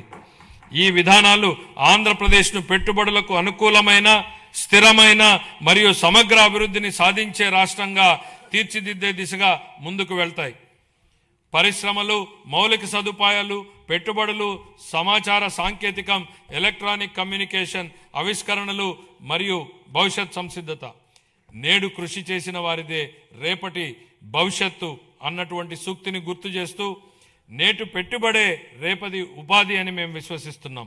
వ్యూహాత్మక ప్రణాళికలు మరియు నిరంతర సంస్కరణల ద్వారా ఆంధ్రప్రదేశ్ను పరిశ్రమలు మరియు ఆవిష్కరణలకు అగ్రగామి గమ్యస్థానంగా నిలబెట్టేందుకు కట్టుబడి ఉన్నాం. 2019-24 మధ్యకాలంలో పారిశ్రామిక విధానం పూర్తిగా దెబ్బతింది. అయితే మా ప్రభుత్వ అచంచల కృషితో కేవలం 18 నెలల్లో బ్రాండ్ ఆంధ్రప్రదేశ్ని పునరుద్ధరించాం. జూన్ 24 నుండి 9.68 లక్షల కోట్ల విలువైన 1.19 లక్షల పెట్టుబడి ప్రతిపాదనలు ఆమోదించబడి 5.41 లక్షల ఉద్యోగ అవకాశాల సృష్టికి మార్గం సుగమమైంది. మా విజన్ ప్రపంచంతో పోటీ, స్థానికంగా చేయూత. Compete globally, care locally. ఇటీవల నిర్వహించిన గ్లోబల్ పార్ట్నర్షిప్ సమ్మిట్ 25లో 13.25 లక్షల కోట్లకు పైగా పెట్టుబడి ఒప్పందాలు కుదిరాయి. 16.13 లక్షల ఉద్యోగాల సామర్థ్యంతో 610 MOUలు సంతకం చేయబడ్డాయి. ప్రస్తుతం దేశంలో అతి పెద్ద సింగిల్ FDI పెట్టుబడిని ఆకర్షించిన రాష్ట్రంగా ఆంధ్రప్రదేశ్ గురించి ప్రపంచం మాట్లాడుతోంది. గట్టి అంతర్జాతీయ, జాతీయ పోటీ మధ్య విశాఖపట్నంలో గూగుల్ సంస్థతో $15 బిలియన్ విలువైన AI ఆధారిత డేటా సెంటర్ స్థాపనకు ఒప్పందం కుదుర్చుకున్నాం. గౌరవ మంత్రి శ్రీ నారా లోకేష్ గారు బ్రాండ్ చంద్రబాబుని సమర్థవంతంగా వినియోగించి ఈ చారిత్రాత్మక ఒప్పందాన్ని సాధించారు. ఆయనను ఆంధ్రప్రదేశ్ చీఫ్ జాబ్ క్రియేటర్గా కొనియాడటం సముచితం. అదనంగా అనకాపల్లిలో సమగ్ర ఉక్కు కర్మాగారం, నక్కపల్లిలో బల్క్ డ్రగ్ పార్క్, సమగ్ర సౌర సెల్ ప్రాజెక్ట్, 500 CBG ప్లాంట్లు, కాకినాడలో గ్రీన్ అమోనియం ప్రాజెక్ట్, ఓర్వకల్లులో సెమీకండర్ యూనిట్ వంటి ప్రముఖ పెట్టుబడులని ఆకర్షించగలిగాం. ప్రతి అసెంబ్లీ నియోజకవర్గంలో 1 చొప్పున 175 MSME పార్కులు మరియు కృష్ణపట్నం, ఓర్వకల్లు, కొప్పర్తి పారిశ్రామిక నోడలు అభివృద్ధి చెందుతున్నాయి. రామాయపట్నం 75%, మూలపేట 65%, మచిలీపట్నం 50%, కాకినాడ SEZ పోర్టు 32% వంటి కొత్త పోర్టులు ప్రాజెక్టులు వేగంగా పురోగమిస్తున్నాయి. 1523 కోట్లతో ఫేజ్ 1 మత్స్యకార హార్బర్ల ఆధునీకరణ పనులు ముగింపు దశలో ఉన్నాయి. అలాగే సాగర్మాల 2.0 సహకారంతో ఫేజ్ 2 హార్బర్లను EPC పద్ధతిలో పునః టెండర్ చేసి సకాలంలో పూర్తి చేయడానికి చర్యలు చేపట్టాం. భోగాపురం గ్రీన్ఫీల్డ్ విమానాశ్రయాన్ని అల్లూరి సీతారామరాజు అంతర్జాతీయ విమానాశ్రయంగా మార్చబడింది. ఇది 97% పూర్తి అయ్యింది. కర్నూలు జిల్లాలో ఓర్వకల్లో 300 ఎకరాల్లో దేశంలో తొలి సమగ్ర డ్రోన్ సిటీని అభివృద్ధి చేస్తున్నాం. రతన్ టాటా ఇన్నోవేషన్ హబ్ను రాష్ట్ర ప్రధాన నవకల్పనల వేదిక స్థాపించబడింది. అమరావతి క్వాంటమ్ వ్యాలీ మరియు క్వాంటమ్ కంప్యూటింగ్ సెంటర్ స్థాపన ద్వారా ఆంధ్రప్రదేశ్ డీప్ టెక్ రంగంలో అగ్రగామిగా నిలుస్తోంది. 1990లో IT విప్లవం ద్వారా లాభపడిన తరానికి పోలికగా నేటి యువత రేపటి సాంకేతిక విప్లవాల ద్వారా లాభపడనున్నారు. 36 పైగా శాఖలు, 139 డేటాబేస్ల సమగ్ర సమన్వయంతో ఏపీ స్టేట్ డేటా లేక్ ద్వారా డేటా ఆధారిత పరిపాలనను బలోపేతం చేశాం. మనమిత్ర వాట్సాప్ సేవలను 150 నుండి 900కు పైగా పెంచి పౌరులకు వేగవంతమైన సేవలు అందిస్తున్నాం. దీని ద్వారా పౌరుల ప్రభుత్వ కార్యకలాపాలు భౌతిక సందర్శన గణనీయంగా తగ్గడమే కాకుండా నిర్ధారించిన సమయంలో పౌర సేవలను పొందగలుగుతున్నాం.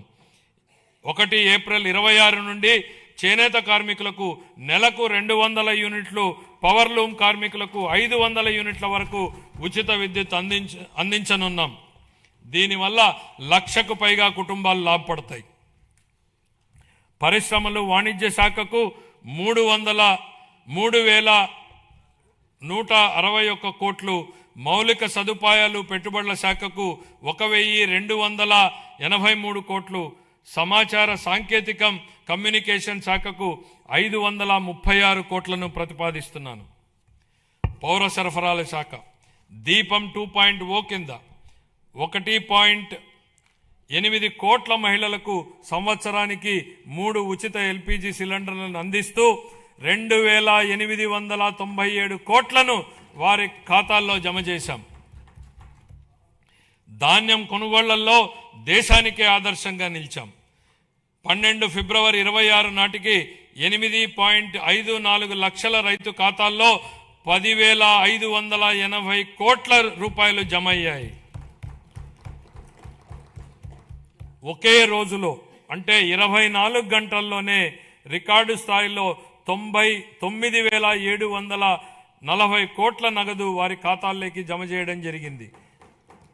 అందులో 55% మొత్తాన్ని 8 గంటల్లో చెల్లించడం మా వేగం పారదర్శానికి నిదర్శనం. 26-27 ఆర్థిక సంవత్సరానికి పౌర సరఫరాల శాఖకు 3,821 కోట్ల రూపాయలను కేటాయింపును ప్రతిపాదిస్తున్నాను.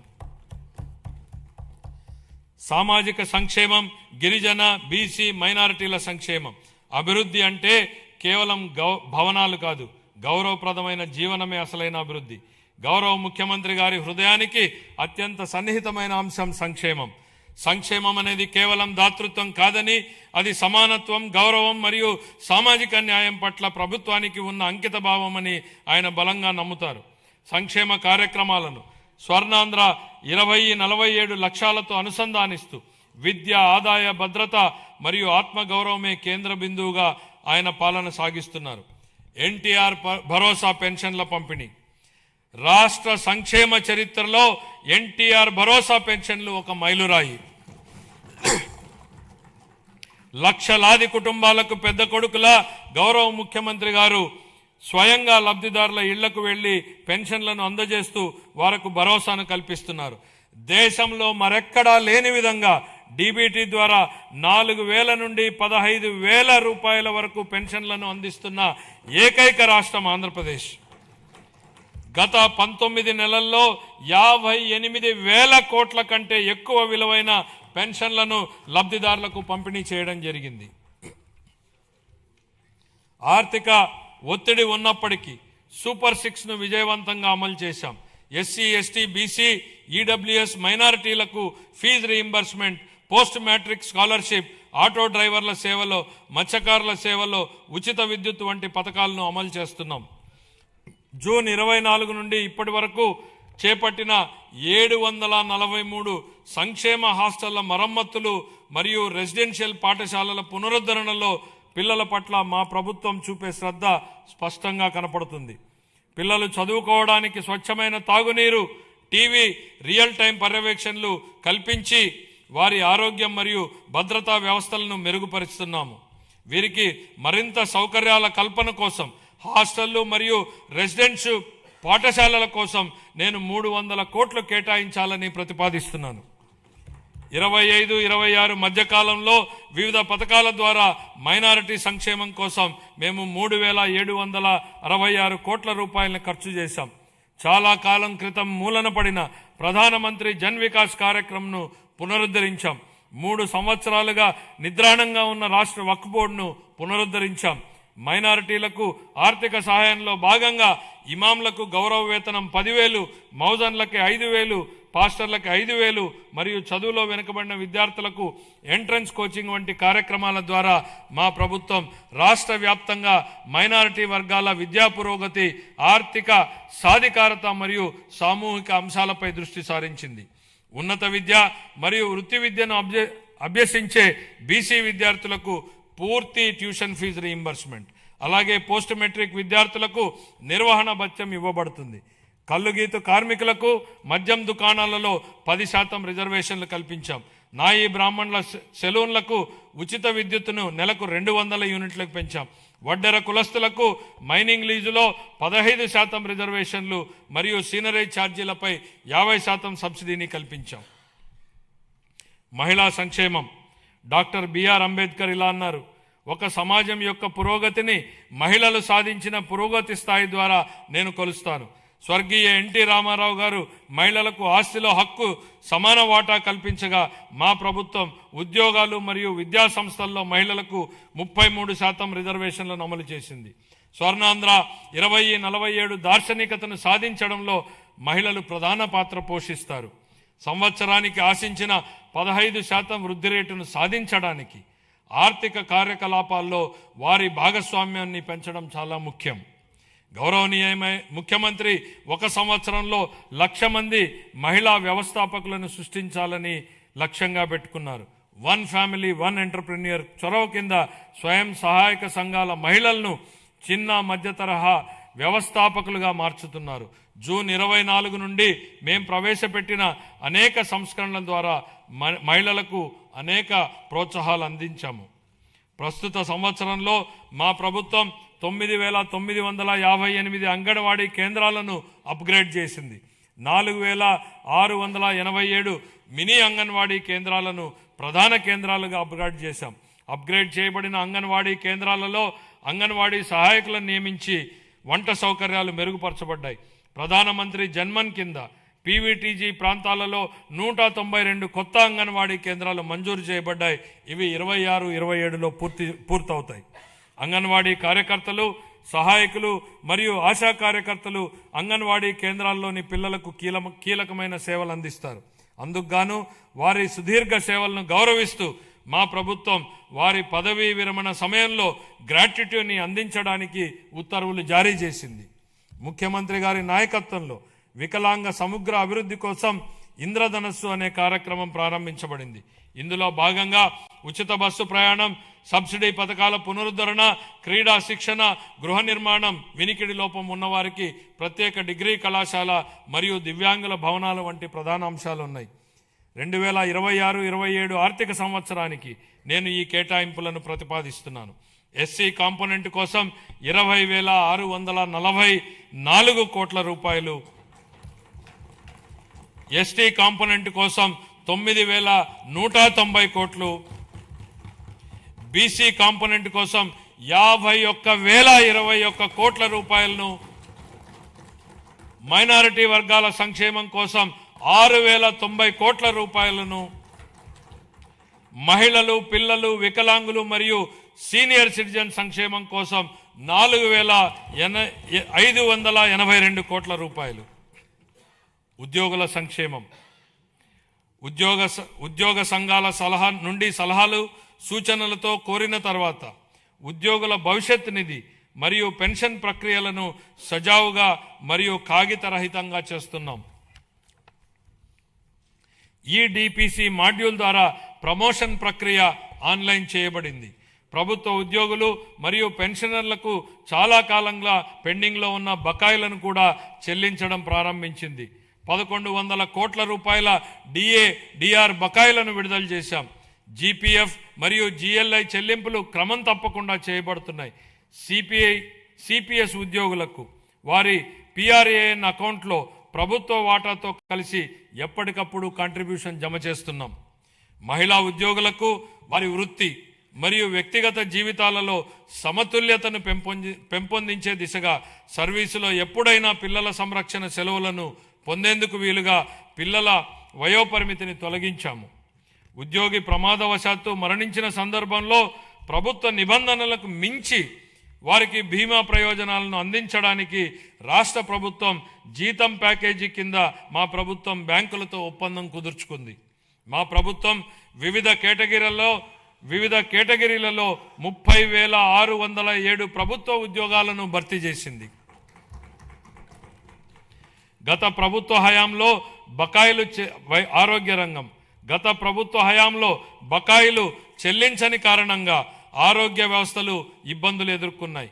దీనితో చాలా కుటుంబాలపై ఆర్థిక భారం మోపబడి ఆర్థికంగా, మానసికంగా చాలా బాధపడ్డారు.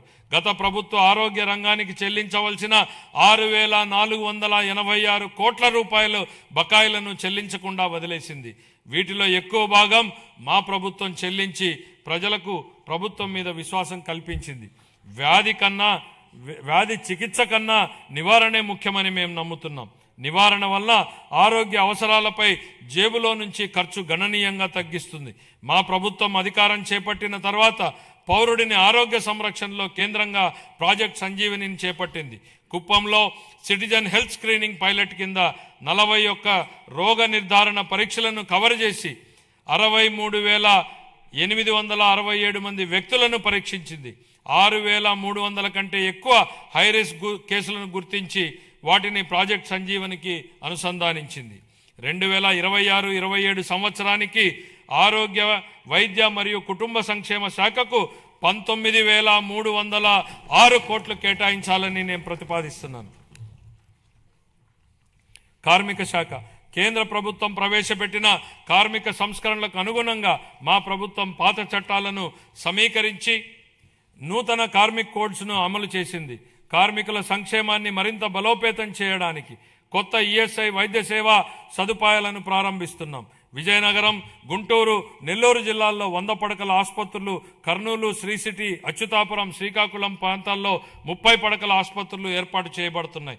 తిరుపతి ఈఎస్ఐ ఆసుపత్రిని 50 పడకల నుంచి 100 పడకలకు విస్తరించడం ద్వారా రాయలసీమ ప్రాంతంలో ద్వితీయ శ్రేణి వైద్యుల సేవల అందుబాటు గణనీయంగా మెరుగుపడింది. 26-27 ఆర్థిక సంవత్సరానికి కార్మిక శాఖకు 735 కోట్లను కేటాయించాలని నేను ప్రతిపాదిస్తున్నాను. గృహ నిర్మాణం 2019-24 మధ్యకాలంలో గృహ నిర్మాణ పథకాల కోసం కేటాయించిన 3,300 కోట్లను ఇతర ప్రయోజనాలకు మళ్లించారు. జూన్ 24 నుండి ఆ నిధులను గృహ నిర్మాణానికి వినియోగించి 3 లక్షల ఇళ్ల నిర్మాణాన్ని పూర్తి చేశాం. సుమారు 6 లక్షల లబ్ధిదారులపై ఆర్థిక భారం తగ్గించేందుకు ఎస్సీ, బీసీ వర్గాలకు అదనంగా 50,000, ఎస్టీలకు 75,000, పీవీటీజీలకు ₹1,00,000 ఆర్థిక సహాయం అందిస్తున్నాం. వచ్చే సంవత్సరంలో మరో 6 లక్షల ఇళ్లను పూర్తి చేయాలని లక్ష్యంగా పెట్టుకున్నాం. అలాగే ప్రతి అర్హుడైన కుటుంబానికి PMAY గ్రామీణ పథకం కింద ఇళ్లను మంజూరు చేస్తాం. 26-27 ఆర్థిక సంవత్సరానికి గృహ నిర్మాణ శాఖకు 6,357 కోట్ల రూపాయల కేటాయింపును ప్రతిపాదిస్తున్నాను. ఎనర్జీ ఆధునిక అభివృద్ధికి ఎనర్జీ ప్రాణాధారం. ఎనర్జీ భద్రత అంటే ఆర్థిక భద్రత, వ్యవసాయం, పరిశ్రమలు, సేవా రంగం, విద్య, ఆరోగ్యం, ప్రతి రంగం విశ్వసనీయమైన అందుబాటు ధరల్లో ఉన్న విద్యుత్పై ఆధారపడి ఉంటుంది. గత పాలనలో PPAలను అస్తవ్యస్తంగా రద్దు చేయడం వల్ల అధిక ధరల విద్యుత్ కొనుగోలు చేయాల్సి వచ్చింది. ట్రూ అప్ ఛార్జీల రూపంలో ప్రజలపై భారంగా మారింది. మా ప్రభుత్వం సరైన విద్యుత్ కొనుగోలు విధానాలు, స్వీయ ఉత్పత్తి పెంపు ద్వారా ఈ రంగాన్ని స్థిరీకరించింది. ఫలితంగా టారిఫ్ సవరణలు చేసి లబ్ధిని వినియోగదారులకు అందించగలిగాం. ప్రస్తుత సంవత్సరంలో వ్యవసాయ విద్యుత్ సబ్సిడీగా 11,000 కోట్లకు పైగా విడుదల చేసి 22.5 లక్షల మంది రైతులకు లబ్ధి చేకూర్చాం. అలాగే ఆక్వా టారిఫ్ సబ్సిడీగా 890 కోట్ల రూపాయలను విడుదల చేసి 48,500 మంది ఆక్వా వినియోగదారులకు మద్దతు ఇచ్చాం. BPL వృత్తిదారులకు సబ్సిడీ టారిఫ్లు కొనసాగిస్తున్నాం. సమగ్ర స్వచ్ఛ ఇంధన విధానం కింద 24 నుండి 2.88 లక్షల కోట్ల విలువైన 55 ప్రాజెక్టులను మంజూరు చేశాం. ఇందులో 15.5 గిగావాట్ల సౌరశక్తి, 4.86 వాయుశక్తి, 17.7 గిగావాట్ల పంపుడు స్టోరేజ్ ప్రాజెక్టులను, 1 MMATPA గ్రీన్ హైడ్రోజన్ వంటి ప్రాజెక్టులు ఉన్నాయి. 26-27 ఆర్థిక సంవత్సరానికి గాను ఎనర్జీ శాఖకు 13,934 కోట్ల రూపాయలను కేటాయించాలని ప్రతిపాదిస్తున్నాను. రవాణా, రహదారులు మరియు భవనాలు.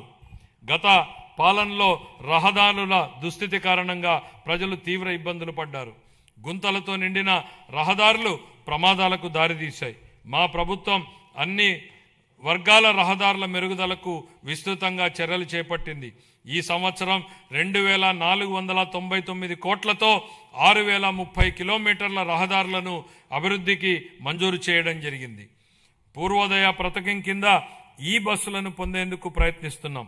అదనంగా PM ఈ బస్ సేవా పథకం కింద 11 ప్రధాన నగరాల్లో 750 ఎలక్ట్రిక్ బస్సులను ప్రవేశపెడతాము. మహిళా సాధికారత భద్రత లక్ష్యంగా ఆగస్టు 15, 2025 నుండి స్త్రీ శక్తి పథకాన్ని ప్రారంభించాం. జనవరి 26 నాటికి దాదాపు 40 కోట్ల మహిళా ప్రయాణికులు ఈ పథకం ద్వారా లబ్ధి పొందారు. 26, 27లో ఎండిఆర్లు మరియు రాష్ట్ర రహదారులపై లక్షిత పునరుద్ధరణల ద్వారా గుంతల రహిత రహదారులను నిర్మిస్తాం. ట్రాఫిక్ నియంత్రణ, భద్రతా ఆడిట్లు, సీసీ కెమెరాలు, రాస్తే సాంకేతిక జోక్యాల ద్వారా రోడ్డు భద్రతను బలోపేతం చేస్తాం. రవాణా రహదారులు మరియు భవనాల శాఖకు 9,856 కోట్ల రూపాయలను కేటాయించాలని ప్రతిపాదిస్తున్నాను. గనులు మరియు భూగర్భ శాఖ గత పాలనలో గనుల రంగం వ్యక్తిగత లాభాల కోసం వినియోగించబడింది. మా ప్రభుత్వం పౌర కేంద్రిత ఖనిజ పాలనకు ప్రాధాన్యత ఇస్తూ జూలై 24లో ఉచిత ఇసుక విధానాన్ని ప్రవేశపెట్టింది. కేవలం ఆపరేషన్ ఖర్చులను మాత్రమే వసూలు చేస్తూ ఇసుకను అందుబాటులో ఉంచింది.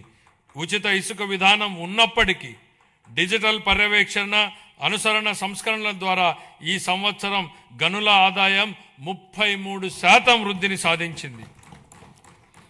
యువజనాభివృద్ధి, క్రీడలు, పర్యాటకం మరియు సంస్కృతి ఏపీ పర్యాటక విధానం 24-29 ద్వారా పరిశ్రమ హోదా, మూలధన సబ్సిడీలు, ఎస్జీఎస్టీ రీయింబర్స్మెంట్లు, స్టాంప్ డ్యూటీ మినహాయింపులు, పారదర్శక భూ కేటాయింపులతో ప్రగతిశీల విధానాన్ని అమలు చేస్తున్నాం.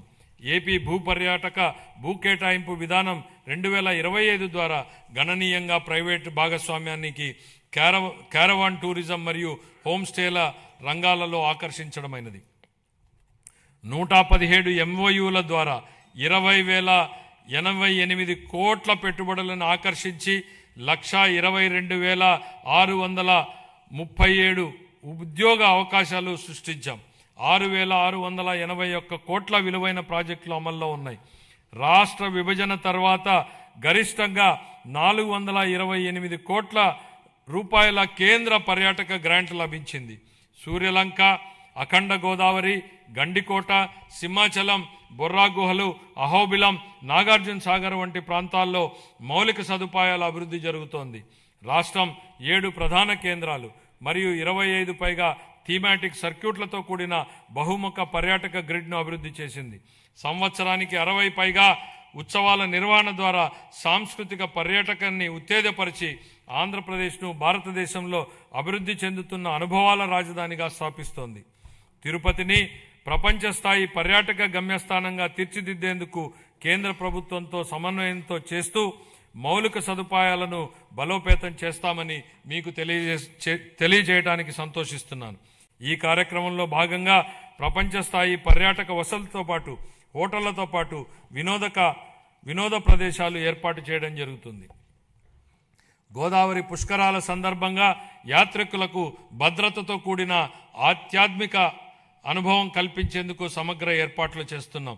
దీనికి ప్రారంభంగా 60 కోట్లను కేటాయించాలని ప్రతిపాదిస్తున్నాం. 26-27 ఆర్థిక సంవత్సరానికి గాను యోజనాభివృద్ధి, పర్యాటకం మరియు సంస్కృతి శాఖకు 439 కోట్ల రూపాయల కేటాయింపును ప్రతిపాదిస్తున్నాను. ఖాతాలు 24-25 ఆంధ్రప్రదేశ్ రాష్ట్రానికి సంబంధించి ఆర్థిక లెక్కలను కంట్రోలర్ అండ్ ఆడిటర్ జనరల్ పరిధిలోని అకౌంటెంట్ జనరల్ కార్యాలయం వారు ఖరారు చేసిన ప్రకారం 24-25 ఆర్థిక సంవత్సరానికి ఆదాయ లోటు 60,285 కోట్లు, ఆర్థిక లోటు 81,362గా నమోదయ్యాయి. ఇవి రాష్ట్ర స్థూల దేశీయోత్పత్తిలో GSDPలో వరుసగా 3.79% మరియు 5.11%గా ఉన్నాయి. సవరించిన అంచనాలు 25-26 ఆర్థిక సంవత్సరానికి సవరించిన అంచనాల ప్రకారం రెవెన్యూ వ్యయం 2,38,021 కోట్ల రూపాయలు కాగా మూలధన వ్యయం 39,498 కోట్ల రూపాయలు. రెవెన్యూ లోటు సుమారు 41,118 కోట్లు రూపాయలు కాగా ఇదే కాలానికి ద్రవ్య లోటు సుమారు 80,567 కోట్ల రూపాయలుగా ఉంది. ఇవి రాష్ట్ర స్థూల దేశీయోత్పత్తిలో వరుసగా 2.33% మరియు 4.57%గా ఉన్నాయి. బడ్జెట్ అంచనాలు 26-27 ఆర్థిక సంవత్సరానికి మొత్తం 3,32,205 కోట్ల రూపాయలను ప్రతిపాదిస్తున్నాను.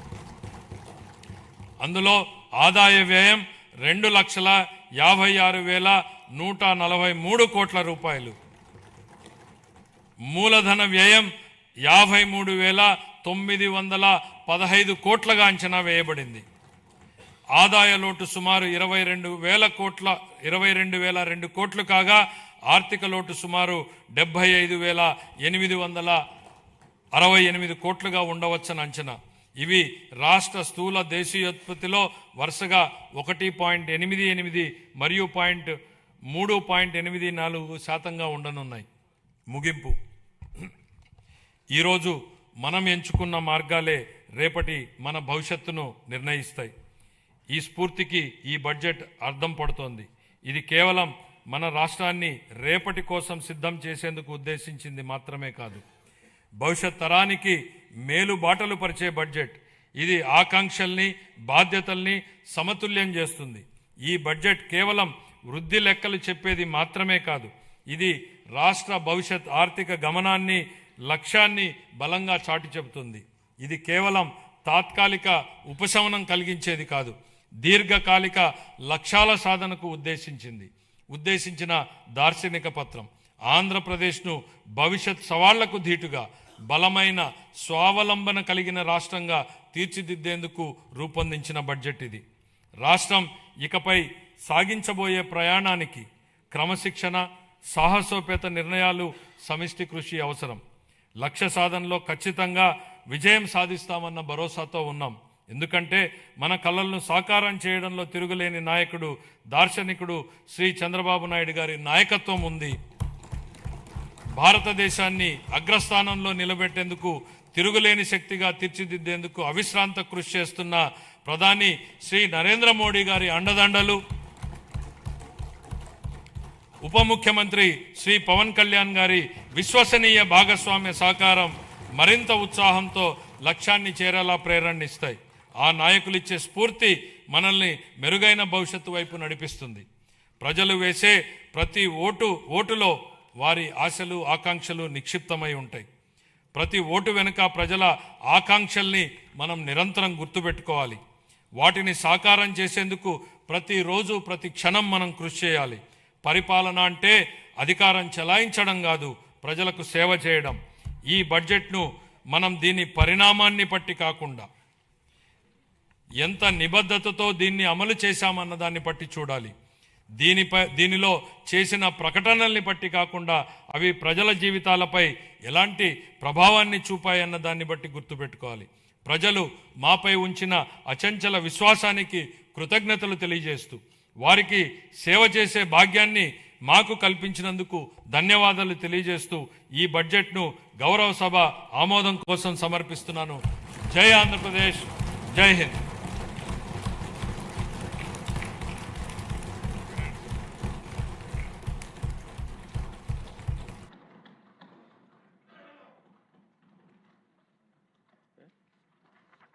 గౌరవనీయులు వ్యవసాయ శాఖ మంత్రి గారు వ్యవసాయ శాఖ బడ్జెట్ ప్రవేశపెడతారు.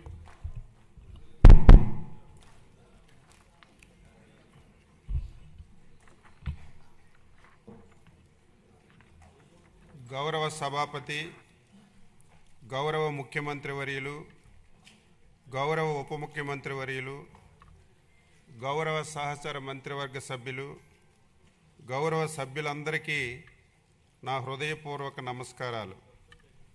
స్వేదముతో భూమిని సేద్యం చేసి జీవనానికి అన్నం ప్రసాదించే రైతన్నకు నా వందనాలు.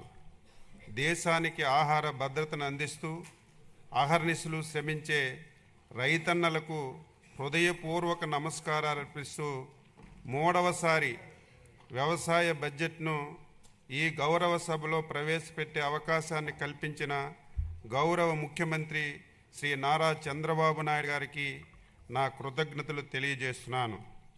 వ్యవసాయ ప్రధానమైన మన రాష్ట్రంలో 62% జనాభా వ్యవసాయం అనుబంధ కార్యకలాపాలపై ఆధారపడి ఉన్నారు. వ్యవసాయం లాభసాటిగా మారితేనే గ్రామీణ ఆర్థిక వ్యవస్థ బలపడుతుంది. గ్రామీణ ఆర్థిక వ్యవస్థ బలంగా ఉంటేనే రాష్ట్రం ఆర్థికంగా సుభిక్షంగా ఉంటుంది.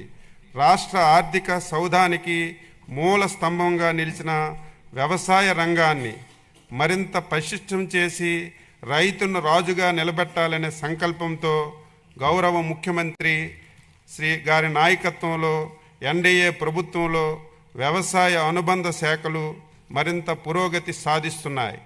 యువత వ్యవసాయం వైపు మరలాలి అంటే వ్యవసాయం లాభదాయ వృత్తిగా మారాలి. రైతును రాజుగా చేయడానికి గౌరవ ముఖ్యమంత్రి గారు రైతన్న మీకోసం కార్యక్రమాన్ని ప్రారంభించారు. ఇందులో పంచసూత్రాలైన నీటి భద్రత, డిమాండ్ ఆధారిత పంటలు, అగ్రిటెక్, ఫుడ్ ప్రాసెసింగ్, ప్రభుత్వం నుంచి మద్దతు అనే అంశాలకి అధిక ప్రాధాన్యత కల్పించి రైతు సంక్షేమం కోసం ప్రభుత్వం కట్టుబడి పనిచేస్తుంది. అందుకు ఆంధ్రప్రదేశ్ ప్రభుత్వం స్వర్ణాంధ్ర 2047 సాధన కోసం రూపొందించినటువంటి 10 సూత్రాల్లో వ్యవసాయ రంగానికి సంబంధించి ఫార్మర్ అగ్రిటెక్ ముఖ్యమైనటువంటి సూత్రం ఉంది. Deep technology, artificial intelligence, internets of things, drones, robotics, ఉపగ్రహ ఆధారిత వ్యవస్థల వంటి ఆధునిక సాంకేతికల ద్వారా వ్యవసాయాన్ని లాభసాయకంగా మార్చడానికి అధిక ఆదాయ రంగంగా తీర్చిదిద్దేందుకు గౌరవ ముఖ్యమంత్రి గారు దిశానిర్దేశం చేస్తున్నారు. ఆహారపు అలవాట్లలో వచ్చిన మార్పుల ఆధారంగా డిమాండ్ ఆధారిత పంటలను రైతులు సాగు చేసేలా తగు చర్యలు తీసుకోవాలని ఆదేశించారు. ఒకప్పుడు ప్రజలకి 3 పూట్ల తిండి దొరికితే చాలు ఆ ప్రభుత్వాలు అత్యంత ప్రభావవంతమైనటువంటి ప్రభుత్వాలుగా భావించబడేవి. కానీ నేడు అంతకు మించి మన విజనరీ సీఎం గారు పురుగు మందులు, ఎరువుల అవశేషాలు లేని అధిక పోషక విలువలు కలిగిన పంటలను సాగు చేసి ప్రధాన లక్ష్యంతో వ్యవసాయ రంగాన్ని నడిపించడం జరుగుతుంది. అందుకు ప్రకృతి వ్యవసాయం, డిజిటల్ పద్ధతులు పాటించడం, సాంప్రదాయ పంటల నుంచి అధిక ఆదాయం చేకూర్చే పంటల సాగు వైపు పంటలను మార్పిడి ప్రోత్సహించడం, పండిన పంటలకు గిట్టుబాటు ధర కల్పించడం, పంట కోత అనంతర నష్టాలను తగ్గించడం, తద్వారా అధిక విలువలు జోడించడం ఈ ప్రభుత్వం యొక్క ప్రాధాన్యతలుగా స్వీకరించాం. రైతు కన్నీరు దేశానికి అవమానమని దాశరథి గారు చేతికి వచ్చే పంటను కాపాడుకోవడానికి చినుకు కోసం రైతు ఆకాశం వైపు ఆశగా చూసే దౌర్భాగ్యం పోవాలి. వ్యవసాయం ఋతుపవనాలతో జోదమనే నాడును పోవాలి. అందుకు మా విజనరీ సీఎం గారు ముందు చూపుతో అటు స్థిరమైన సాగునీటి సౌకర్యాలు కల్పనకు మరియు బిందు సేద్యంపై ప్రత్యేక దృష్టి సారించారు. పోలవరం, పట్టిసీమ, హంద్రీనెవ, ఉందరాంధ్ర సుజల స్రవంతి, వంశధార నాగావళి అనుసంధానం, తోటపల్లి మహేంద్ర తనయ, చింతలపూడి ఎత్తిపోతల పథకం, వంశధార పేజ్ 1 and 2, శ్రీశైలం, ధవళేశ్వరం గేట్లు పునరుద్ధరణ, వెలుగొండ, తారక రామ సాగర తీర్థం వంటి ప్రాజెక్టులు పూర్తి చేసి ప్రతి ఎకరానికి సాగునీరు అందించేందుకు చర్యలు తీసుకుంటున్నాం. ఆంధ్రప్రదేశ్ రాష్ట్రం జిఎస్డిపి 17,62,350 కోట్ల రూపాయలు 2025-26 మొదటి ముందస్తు అంచనా ప్రస్తుత ధరలో నమోదు కాగా వ్యవసాయ రంగం వాటా 33.2%తో 5,39,454 కోట్ల రూపాయలు అందించింది. భారతదేశం యొక్క వ్యవసాయ రంగం వృద్ధి రేటు 0.80% కాగా మన ప్రభుత్వం తీసుకున్న చర్యల వలన మన రాష్ట్ర వ్యవసాయ రంగం వృద్ధి రేటు 7.83%గా నమోదయ్యింది. దేశ వ్యవసాయ రంగం ఉత్పత్తిలో ఆంధ్రప్రదేశ్ రాష్ట్ర వాటా 10% అని గర్వంగా తెలియజేస్తున్నాను. అధ్యక్ష, ఆంధ్రప్రదేశ్ రాష్ట్రం జిఎస్డిపి వ్యవసాయం మీద 57,406 కోట్ల రూపాయలు అందించింది. వృద్ధి రేటు పరంగా చూస్తే 3.91% నమోదైంది. స్వర్ణాంధ్ర 2047 లక్ష్య సాధనంలో భాగంగా ఈ రంగంలో 15% వార్షిక వృద్ధి రేటు సాధించేందుకు 11 వ్యవసాయ పంటలను గ్రోత్ ఇంజిన్లుగా గుర్తించాం.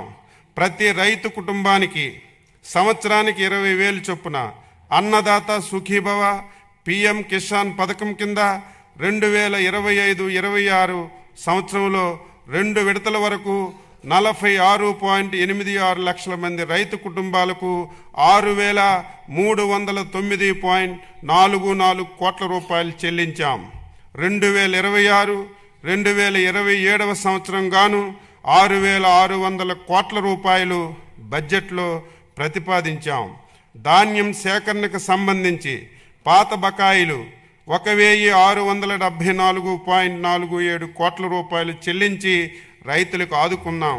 గత ప్రభుత్వం రైతుకి ఉన్న చేదు అనుభవాలను తొలగించి 2025-26 సీజన్లో 51 లక్షల టన్నుల ధాన్యం సేకరణ లక్ష్యంతో పనిచేశాం.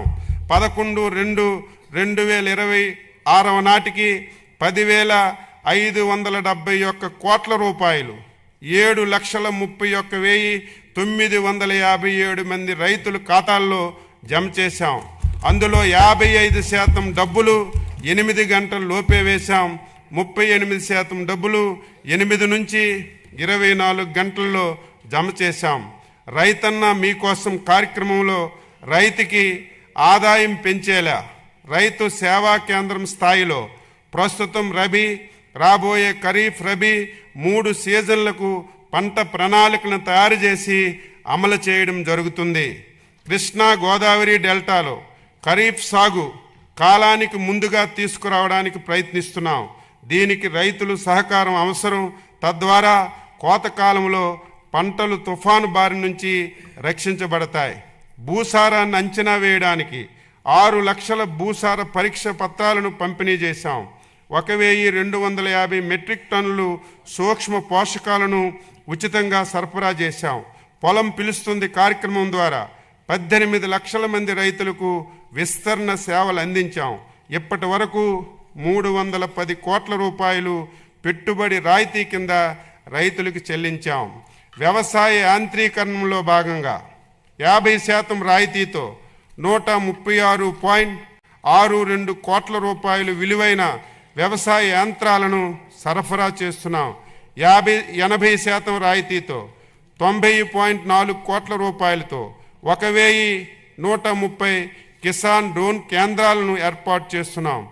ఏపీఏఐ ఎంఎస్ 2.0 యాప్ ద్వారా వ్యవసాయ యంత్ర పరికరాలను అద్దె ప్రాతిపదికన రైతులే స్వయంగా పొందే అవకాశం కల్పించాం.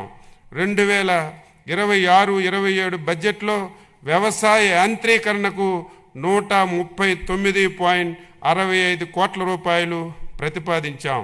గత సంవత్సరం 182 కోట్ల రూపాయల రాయితీతో నాణ్యమైనటువంటి విత్తనాలు పంపిణీ చేశాం. 2026-27 సంవత్సరంలో విత్తన రాయితీకి 240 కోట్ల రూపాయలు ప్రతిపాదించాం.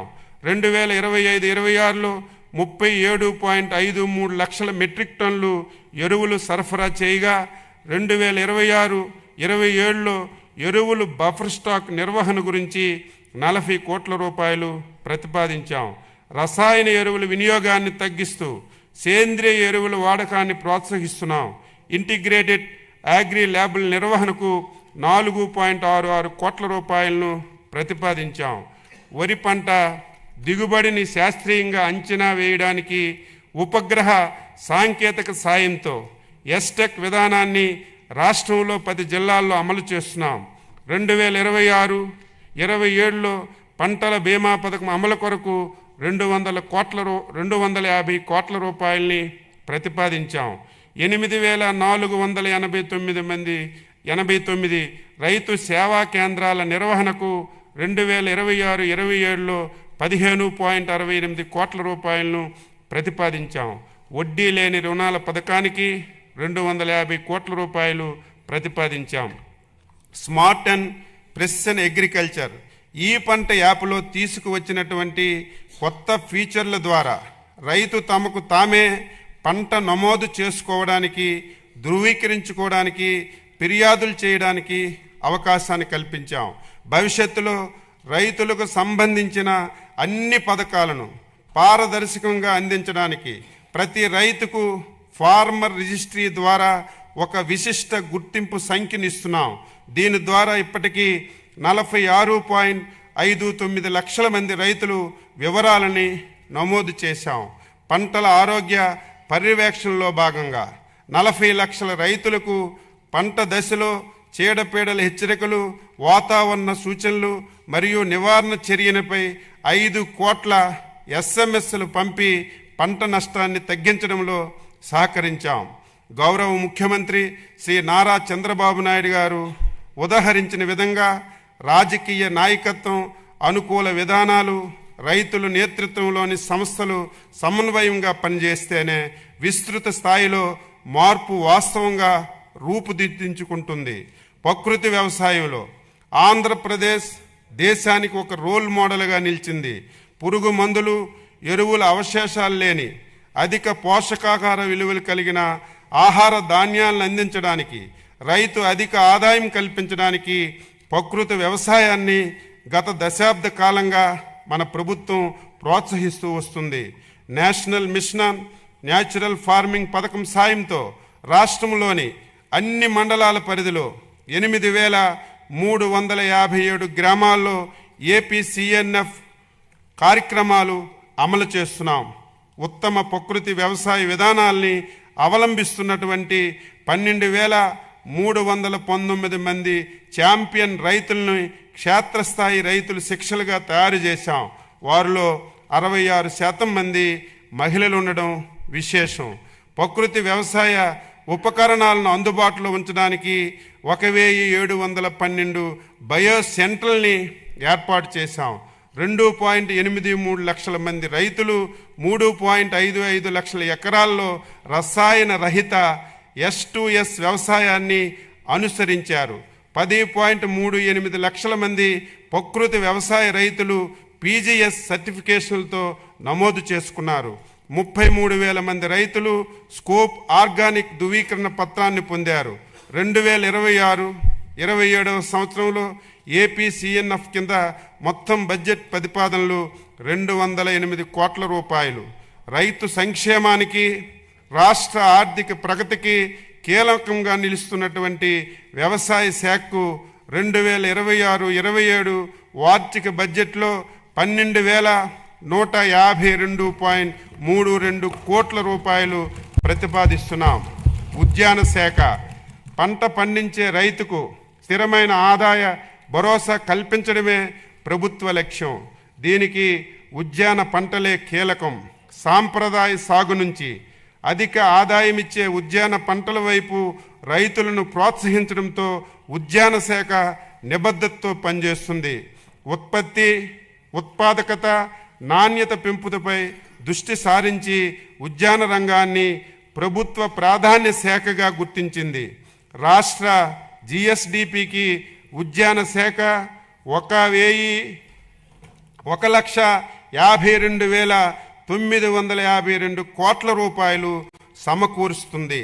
పండ్ల ఉత్పత్తిలో 15.6% వాటాతో ఆంధ్రప్రదేశ్ దేశంలోనే మొదటి స్థానంలో ఉంది. ఆయిల్ పామ్, బొప్పాయి, నిమ్మ, కోకో, టమాటా, కొబ్బరి ఉత్పాదకతతో రాష్ట్రం ప్రథమ స్థానంలో, మిరపలో 2వ స్థానంలో నిలిచింది. 2016లో గౌరవ ముఖ్యమంత్రి గారి చొరవతో అరటి ఎగుమతులు ప్రారంభమయ్యాయి. ప్రస్తుతం 1.2 లక్షల మెట్రిక్ టన్నులు ఎగుమతులతో రాష్ట్రం ప్రపంచ అరటి మార్కెట్లో ప్రత్యేక గుర్తింపు పొందింది. రైతుల ఆదాయం పెంచేందుకు కొబ్బరి, పామాయిల్ తోటల్లో కోకో వంటి అంతర పంటలను ప్రోత్సహిస్తున్నాం. పామాయిల్ తోటల పెంపకానికి 2026-27 సంవత్సరంలో 204 కోట్ల రూపాయలు ప్రతిపాదించాం. పశ్చిమ గోదావరి జిల్లాను కోకో హబ్బుగా అభివృద్ధి చేసి కోకో సిటీని ఏర్పాటు చేసి చాక్లెట్ పరిశ్రమలను రాష్ట్రంలో నెలకొల్పేందుకు చర్యలు తీసుకుంటున్నాం. సూక్ష్మ సేద్యం అమలులో దేశంలో రాష్ట్రం అగ్రస్థానంలో ఉంది. ప్రభుత్వం ఏర్పడిన తర్వాత 5.5 లక్షల ఎకరాలను కొత్తగా సూక్ష్మ సేద్యం పరిధిలోకి తీసుకొచ్చాం. 2026-27 నాటికి మరో 3.75 లక్షల ఎకరాలు లక్ష్యంగా పెట్టుకున్నాం. ఆటోమేషన్ విధానం ద్వారా 18,750 ఎకరాలను ఈ ఏడాది సబ్సిడీ అందించి నీరు, ఎరువులు ఆదాతో పాటు రైతు అధిక ఆదాయం కల్పిస్తున్నాం. 2026-27 సంవత్సరంలో 475 కోట్ల రూపాయలు ప్రతిపాదించాం. పంటల వైవిధ్యం ద్వారా 2026-27లో సాంప్రదాయ పంటల నుంచి ఉద్యాన వాణిజ్య పంటల కింద 5 లక్షల ఎకరాలను మార్చాలని లక్ష్యంగా పెట్టుకున్నాం. 2026-27లో సమగ్ర ఉద్యాన అభివృద్ధి పథకానికి 176.50 కోట్ల రూపాయలు ప్రతిపాదించాం. రాయలసీమను గ్లోబల్ హార్టికల్చర్ హబ్గా తీర్చిదిద్దేందుకు 1,00,000 కోట్ల విలువైనటువంటి ప్రాజెక్టును ప్రైవేట్ పెట్టుబడులు, కేంద్ర సహాయంతో అమలు చేయడానికి ప్రణాళికలు సిద్ధమయ్యాయి. ఇందులో ప్రభుత్వం వాటా 30,000 కోట్ల రూపాయలు కాగా ఉద్యాన అభివృద్ధికి 15,000 కోట్ల రూపాయలు వెచ్చిస్తున్నాం. 8 రాయలసీమ జిల్లాలతో పాటు ప్రకాశం, మార్కాపురం జిల్లాల్లో 22 ప్రధాన ఉద్యాన పంటలపై దృష్టి సారించి నాణ్యమైన మొక్కలను సరఫరా నుంచి ఎగుమతుల వరకు సమగ్ర అభివృద్ధి చేయనున్నాం. ఈ ప్రాజెక్టు ద్వారా ఉద్యాన విస్తీర్ణాన్ని 8.4 లక్షల హెక్టార్ల నుంచి 14.4 లక్షల హెక్టార్లకు పెంచడం లక్ష్యంగా పెట్టుకున్నాం. రాబోయే 3 సంవత్సరాల్లో 6 లక్షల హెక్టార్లు, ప్రతి సంవత్సరం 2 లక్షల హెక్టార్ల చొప్పున విస్తరణ చేస్తున్నాం. సూక్ష్మ సేద్యం, కోత అనంతరం మౌలిక వసతులు, మార్కెటింగ్, బ్రాండింగ్, ప్రాసెసింగ్, ఎగుమతులు ప్రోత్సాహం ద్వారా ఆదాయం పెంచే ఈ ప్రాజెక్టు లక్ష్యం.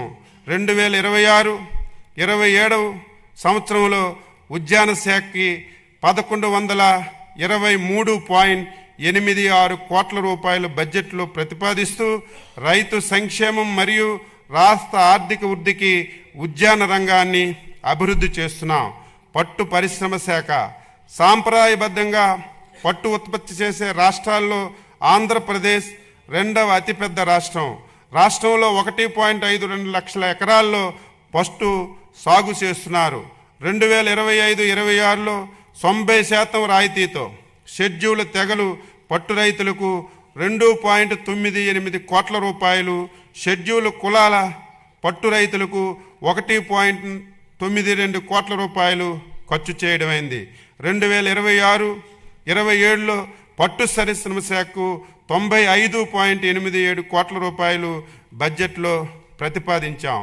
వ్యవసాయ మార్కెటింగ్ శాఖ రైతు శ్రమ దోపిడీకి గురి కాకూడదని, ఆయన శ్రమ సంపదగా మారాలి. మార్కెటింగ్ శాఖ రైతులకు సరైనటువంటి ధర కల్పించడానికి, ధరలు స్థిరీకరించడానికి కృషి చేస్తుంది. రాష్ట్రం మొత్తం 129 రైతు బజార్లు ఉన్నాయి. మరో 11 రైతు బజార్లు పురోగతిలో ఉన్నాయి. డిజిటల్ రైతు బజార్లను ప్రారంభించి ఇంటి వద్దకే నాణ్యమైనటువంటి కూరగాయలను సరసమైనటువంటి ధరలకు సరఫరా చేస్తున్నాం.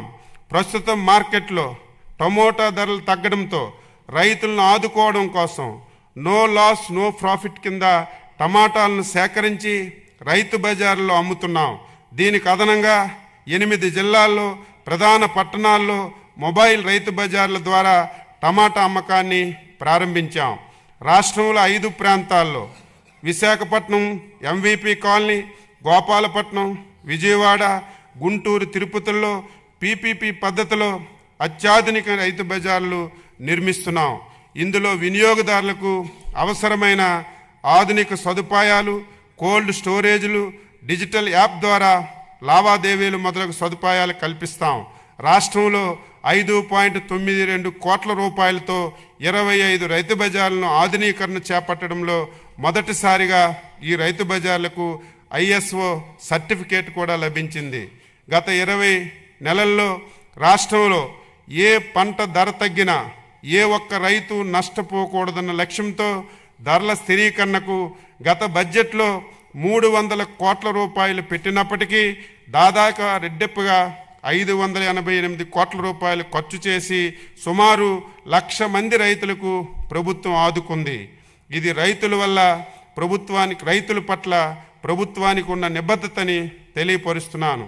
ఇందులో తోతాపురి మామిడికి రైతులకు 190 కోట్ల రూపాయలు, కడప కర్నూలు ఉల్లి రైతుల నుంచి ఉల్లు కొనుగోలుకు 17.56 కోట్ల రూపాయలు, ఉల్లి పంట నష్టపరిహారం కింద హెక్టార్కి 25,000 రూపాయలే ఉన్న పరిహారాన్ని 50,000గా పెంచి ఉల్లి రైతులకు 128.33 కోట్ల రూపాయలు చెల్లించాం.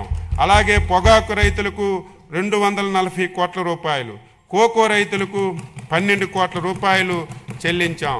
2026-27 ధరల స్థిరీకరణ నిధి కింద 500 కోట్ల రూపాయలు ప్రతిపాదించాం. కానీ అవసరమైతే అదనంగా ఎంత ఖర్చు పెట్టడానికైనా ఈ ప్రభుత్వం సిద్ధంగా ఉంది.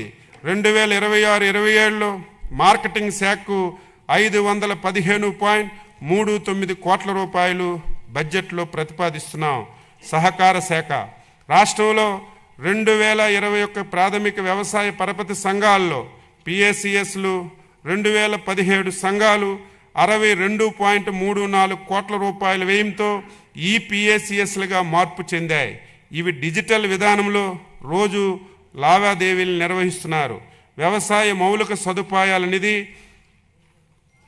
పిఏసిఎస్లకు బహుళ ప్రయోజన సౌకర్య కేంద్రాలుగా మారుస్తున్నాం. 4.37 లక్షల మెట్రిక్ టన్నులు నిల్వ సామర్థ్యంతో 780 గోదాములు నిర్మించబడ్డాయి. 2026-27 సంవత్సరానికి సహకార శాఖకు 209.30 కోట్లు బడ్జెట్లో ప్రతిపాదిస్తున్నాం. పశు సంవర్ధక శాఖ రైతులకు వ్యవసాయ ఆదాయంతో పాటు పాడితో అదనపు ఆదాయం చేకూరుతుంది.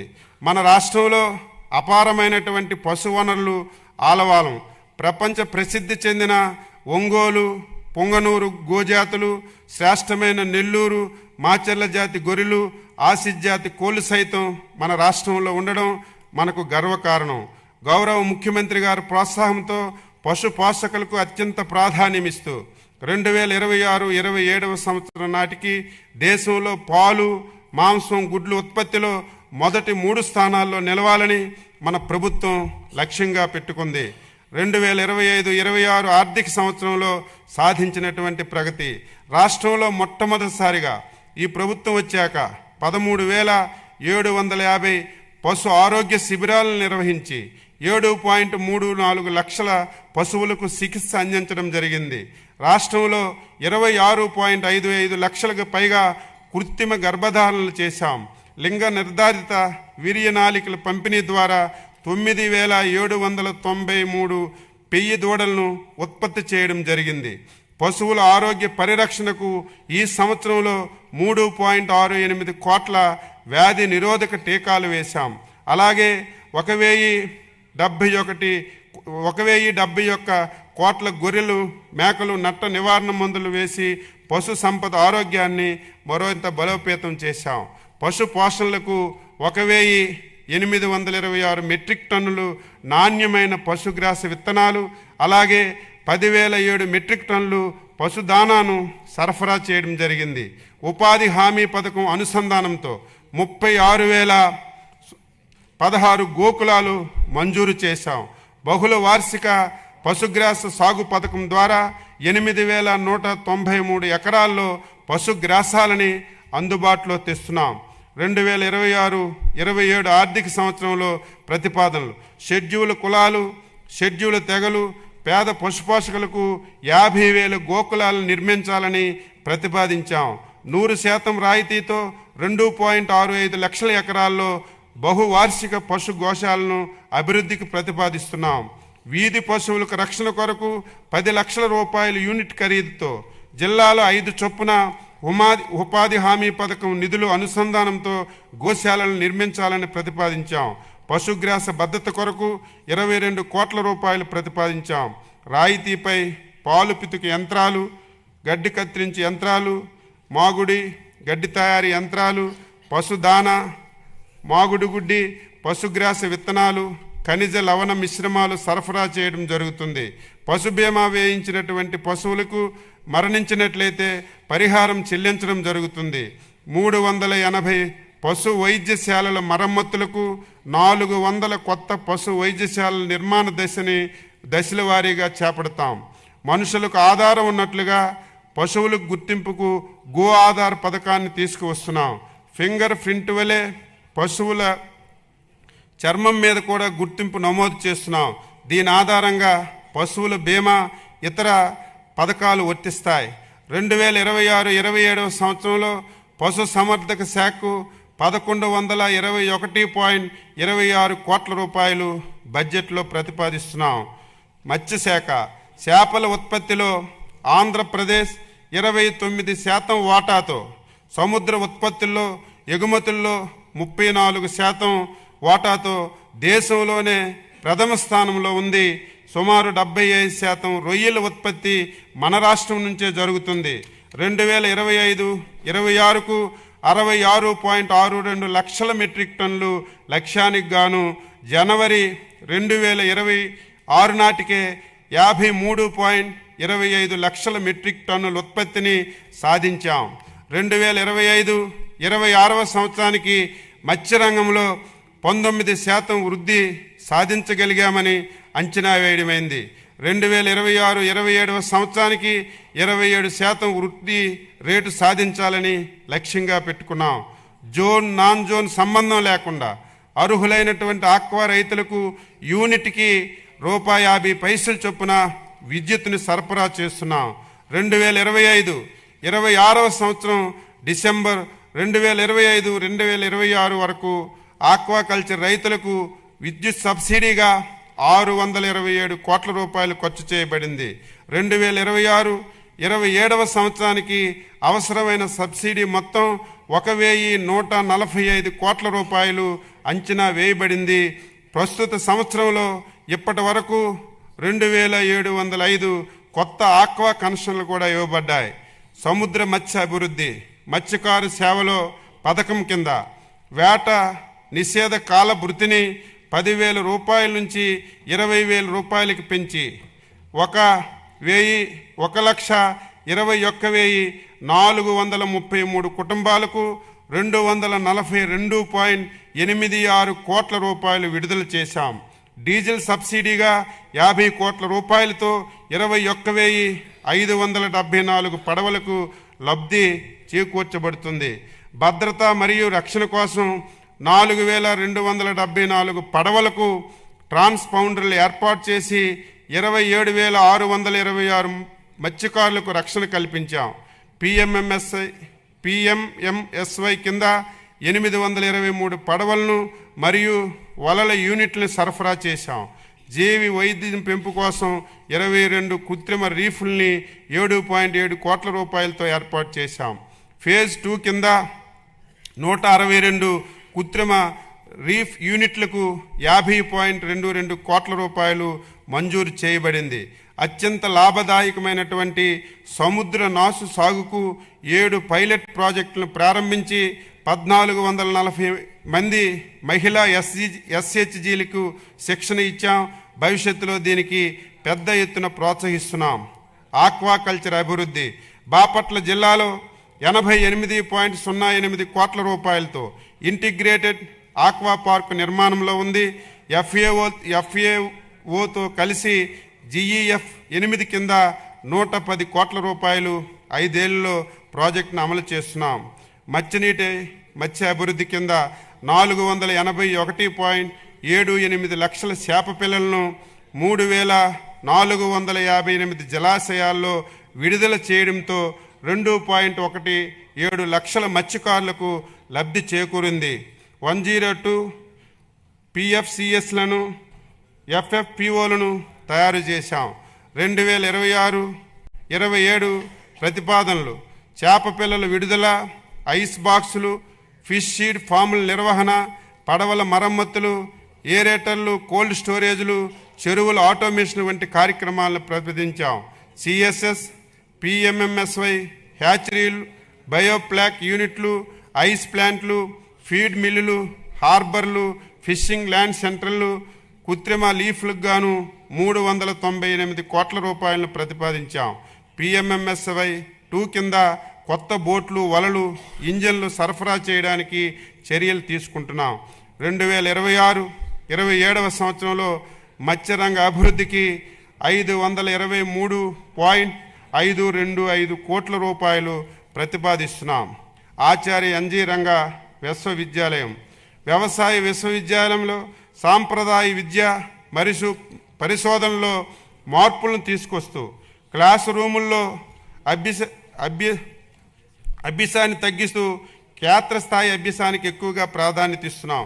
అధిక దిగుబడి ఇచ్చే కొత్త వంగడాలను పరిశోధనలపై ప్రత్యేక దృష్టి సారిస్తున్నాం.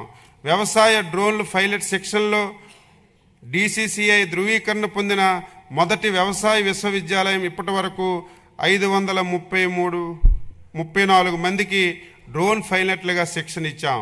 కుప్పం, బాపట్ల, పల్నాడు, విజయనగరంలో కొత్త కృషి విజ్ఞాన కేంద్రాలు ఏర్పాటుకు ప్రతిపాదనలు ICARకు పంపించాం.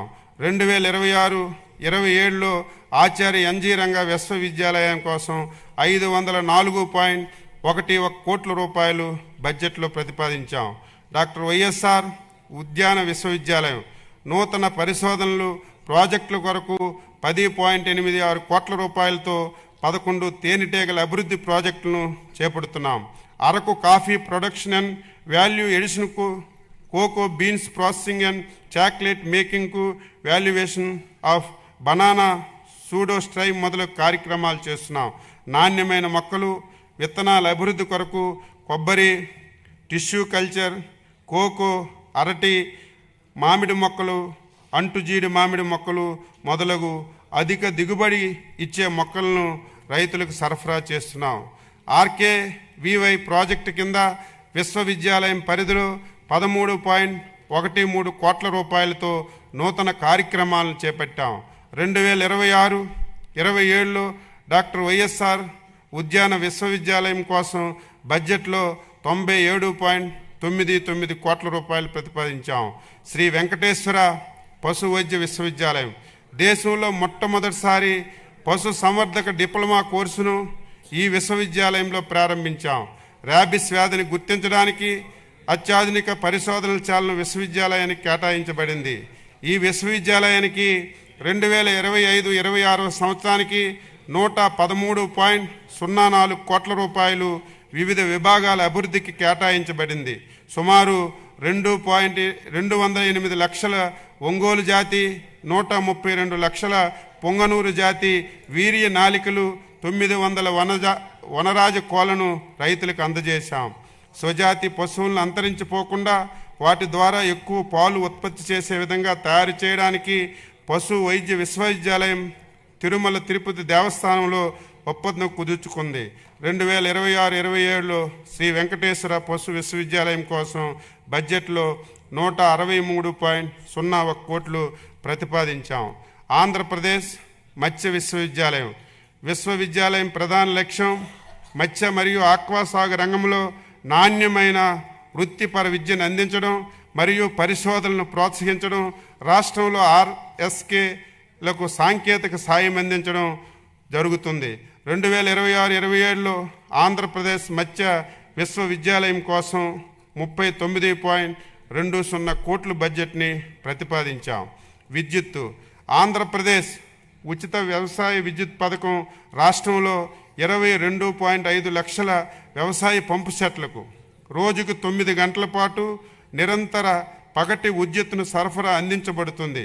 ప్రస్తుత ఆర్థిక సంవత్సరంలో ఈ పథకానికి 13,241.17 కోట్ల రూపాయలు సబ్సిడీ జరిగింది. ఈ పథకం కింద గ్రామీణ ఉద్యాన నర్సరీలు, చెరకు రైతులకు కూడా ఉచిత విద్యుత్ అందించబడుతుంది. ప్రస్తుత ఆర్థిక సంవత్సరంలో ఇప్పటి వరకు 68,988 కొత్త వ్యవసాయ విద్యుత్ కనెక్షన్లు కూడా ఇవ్వడం జరిగింది.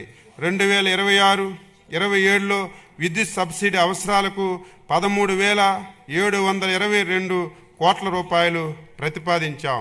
అదేవిధంగా VBGRMG వ్యవసాయ రంగానికి ఉపాధి హామీ అనుసంధానం 2025-26 ఆర్థిక సంవత్సరంలో వ్యవసాయం మరియు అనుబంధ పనుల కోసం 2,783 కోట్ల రూపాయల వ్యయంతో 831 లక్షల మందికి పని దినాలు కల్పించాం.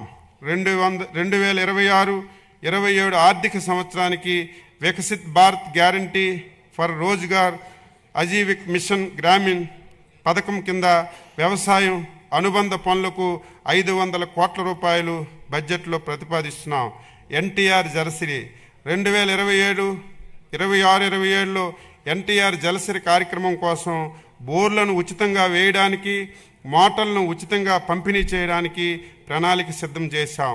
నీటి వనరుల శాఖ రైతన్న మీకోసం కార్యక్రమంలో పంచసూత్రాల్లో మొదటిదైన నీటి భద్రతకు అధిక ప్రాధాన్యత ఇస్తూ అసంపూర్తిగా ఉన్న సాగునీటి పారుదల ప్రాజెక్టుల నిర్మాణం పూర్తి చేసి అవసరమైన చోట కాలువల పూడికతీతకు నీటి వనరుల శాఖ చర్యలు తీసుకుంటుంది.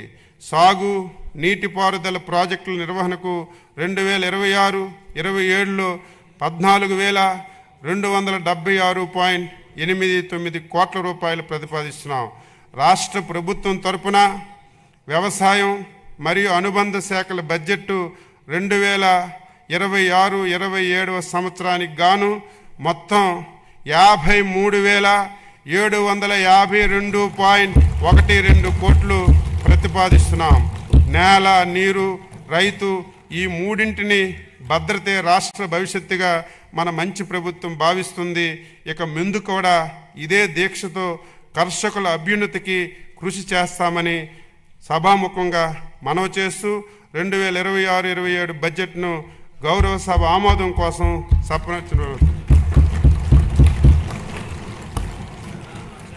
కూర్చోండి ప్లీజ్ కూర్చోండి, ఒక నిమిషం కూర్చోండి.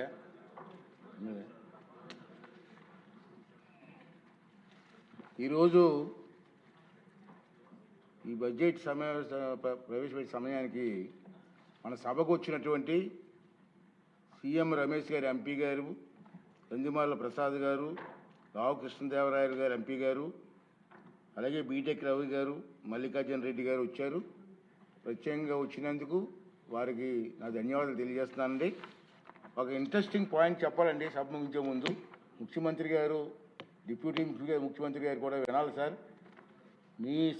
మీ సలహా మేరకు ఒక కార్యక్రమం టేకప్ చేసాం. అంటే ఈ సభకి చదువుకున్న పిల్లల్ని, స్కూల్ పిల్లలు అందరిని పిలిపించాలని చెప్పి గతంలో మీకు సలహా ఇచ్చారు. దాని ప్రకారంగా మేము డిజైన్ చేసాం సార్. మన లోకేష్ గారు అంతా కూర్చొని డిజైన్ చేసాం. ఇప్పటికీ నాకు వచ్చిన అప్లికేషన్ మేము కాల్ ఫర్ చేసాం అన్ని స్కూల్స్కి. ఎవరికైనా ఇంట్రెస్ట్ ఉంటే అప్లికేషన్ చేయమని. ఇప్పటికి మాకు సుమారు 150 స్కూల్స్ నుంచి మా పిల్లలు వస్తారని చెప్పి రిక్వెస్ట్ లెటర్స్ వచ్చాయి. మేము స్టార్ట్ చేసాం 11, 12, 13, 14 తారీఖు చూస్తే ఇప్పటికీ 22 స్కూల్స్ నుంచి వచ్చారు సార్. ఈ రోజుకి 798 మంది వచ్చారు సార్. 798 మంది పిల్లలు వచ్చారు. రోజు వస్తున్నారు, కూర్చున్నారు. ఒక్కొక్క స్కూల్కి 20 half an hour minutes time ఇచ్చాం అందరికీ. ఇంకా మనకి రావాల్సింది 128 స్కూల్స్ నుంచి అప్లికేషన్స్ పెండింగ్ ఉన్నాయి సార్. ఈ సభ ముగించే లోపల వాళ్ళని కూడా పిలిపించి వాళ్ళని కూడా చూసే అవకాశం ఇస్తున్నాను సార్. నేను ఆ పిల్లలతో అయిపోయిన తర్వాత మాట్లాడుతున్నాను సార్. నేను మాట్లాడితే ఏంటంటే చాలా హ్యాపీ ఫీల్ అవుతున్నారు. మీరు చదువుకొని ఏం చేస్తారంటే ఇప్పుడు వరకు మాకు తెలియదు కానండి, ఈ సభ చూసిన తర్వాత మాకు కూడా సభలోకి రావాలన్న ఆలోచన ఇస్తున్నారు. ఇది మంచి పరిణామం సార్, మంచి కార్యక్రమం. ఈ కార్యక్రమం మీ సలహా మేరకు చేస్తున్నాం, ఇది పూర్తి చేస్తామని చెప్పి మీ అందరికీ తెలియజేస్తున్నాను సార్. ప్రతిపక్ష నాయకుడు ఉంటే బాగుండు, కొంచెం వాళ్ళు చూసారు. అదేవిధంగా గౌరవ మంత్రులు సాధారణ బడ్జెట్, వ్యవసాయ బడ్జెట్ ప్రవేశపెట్టారు. 17-18 తేదీలో అంటే రాబోయే మంగళవారం, బుధవారంలో సాధారణ బడ్జెట్పై విస్తృతంగా చర్చ జరుగుతుంది.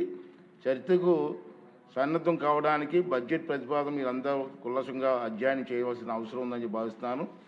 ఫిబ్రవరి 15-16 తేదీలో సమావేశాలకు విరామం ఇస్తున్నాం. 15-16 విరామం ఉంది కాబట్టి ఈ సమయాన్ని సభ్యులందరూ కూడా సద్వినియోగం చేసుకొని బడ్జెట్పై పూర్తి అవగాహనతో ఈ చర్చలో పాల్గొనవలసిందిగా కోరుతున్నానండి. అదేవిధంగా ఈనాటి సమావేశం ఇంతటితో ముగిసింది. తిరిగి మంగళవారం అంటే 17 ఫిబ్రవరి 2027 ఉదయం 9 గంటలకి మళ్ళీ కలుద్దామండి. థ్యాంక్ యూ అండి. Thank you very much.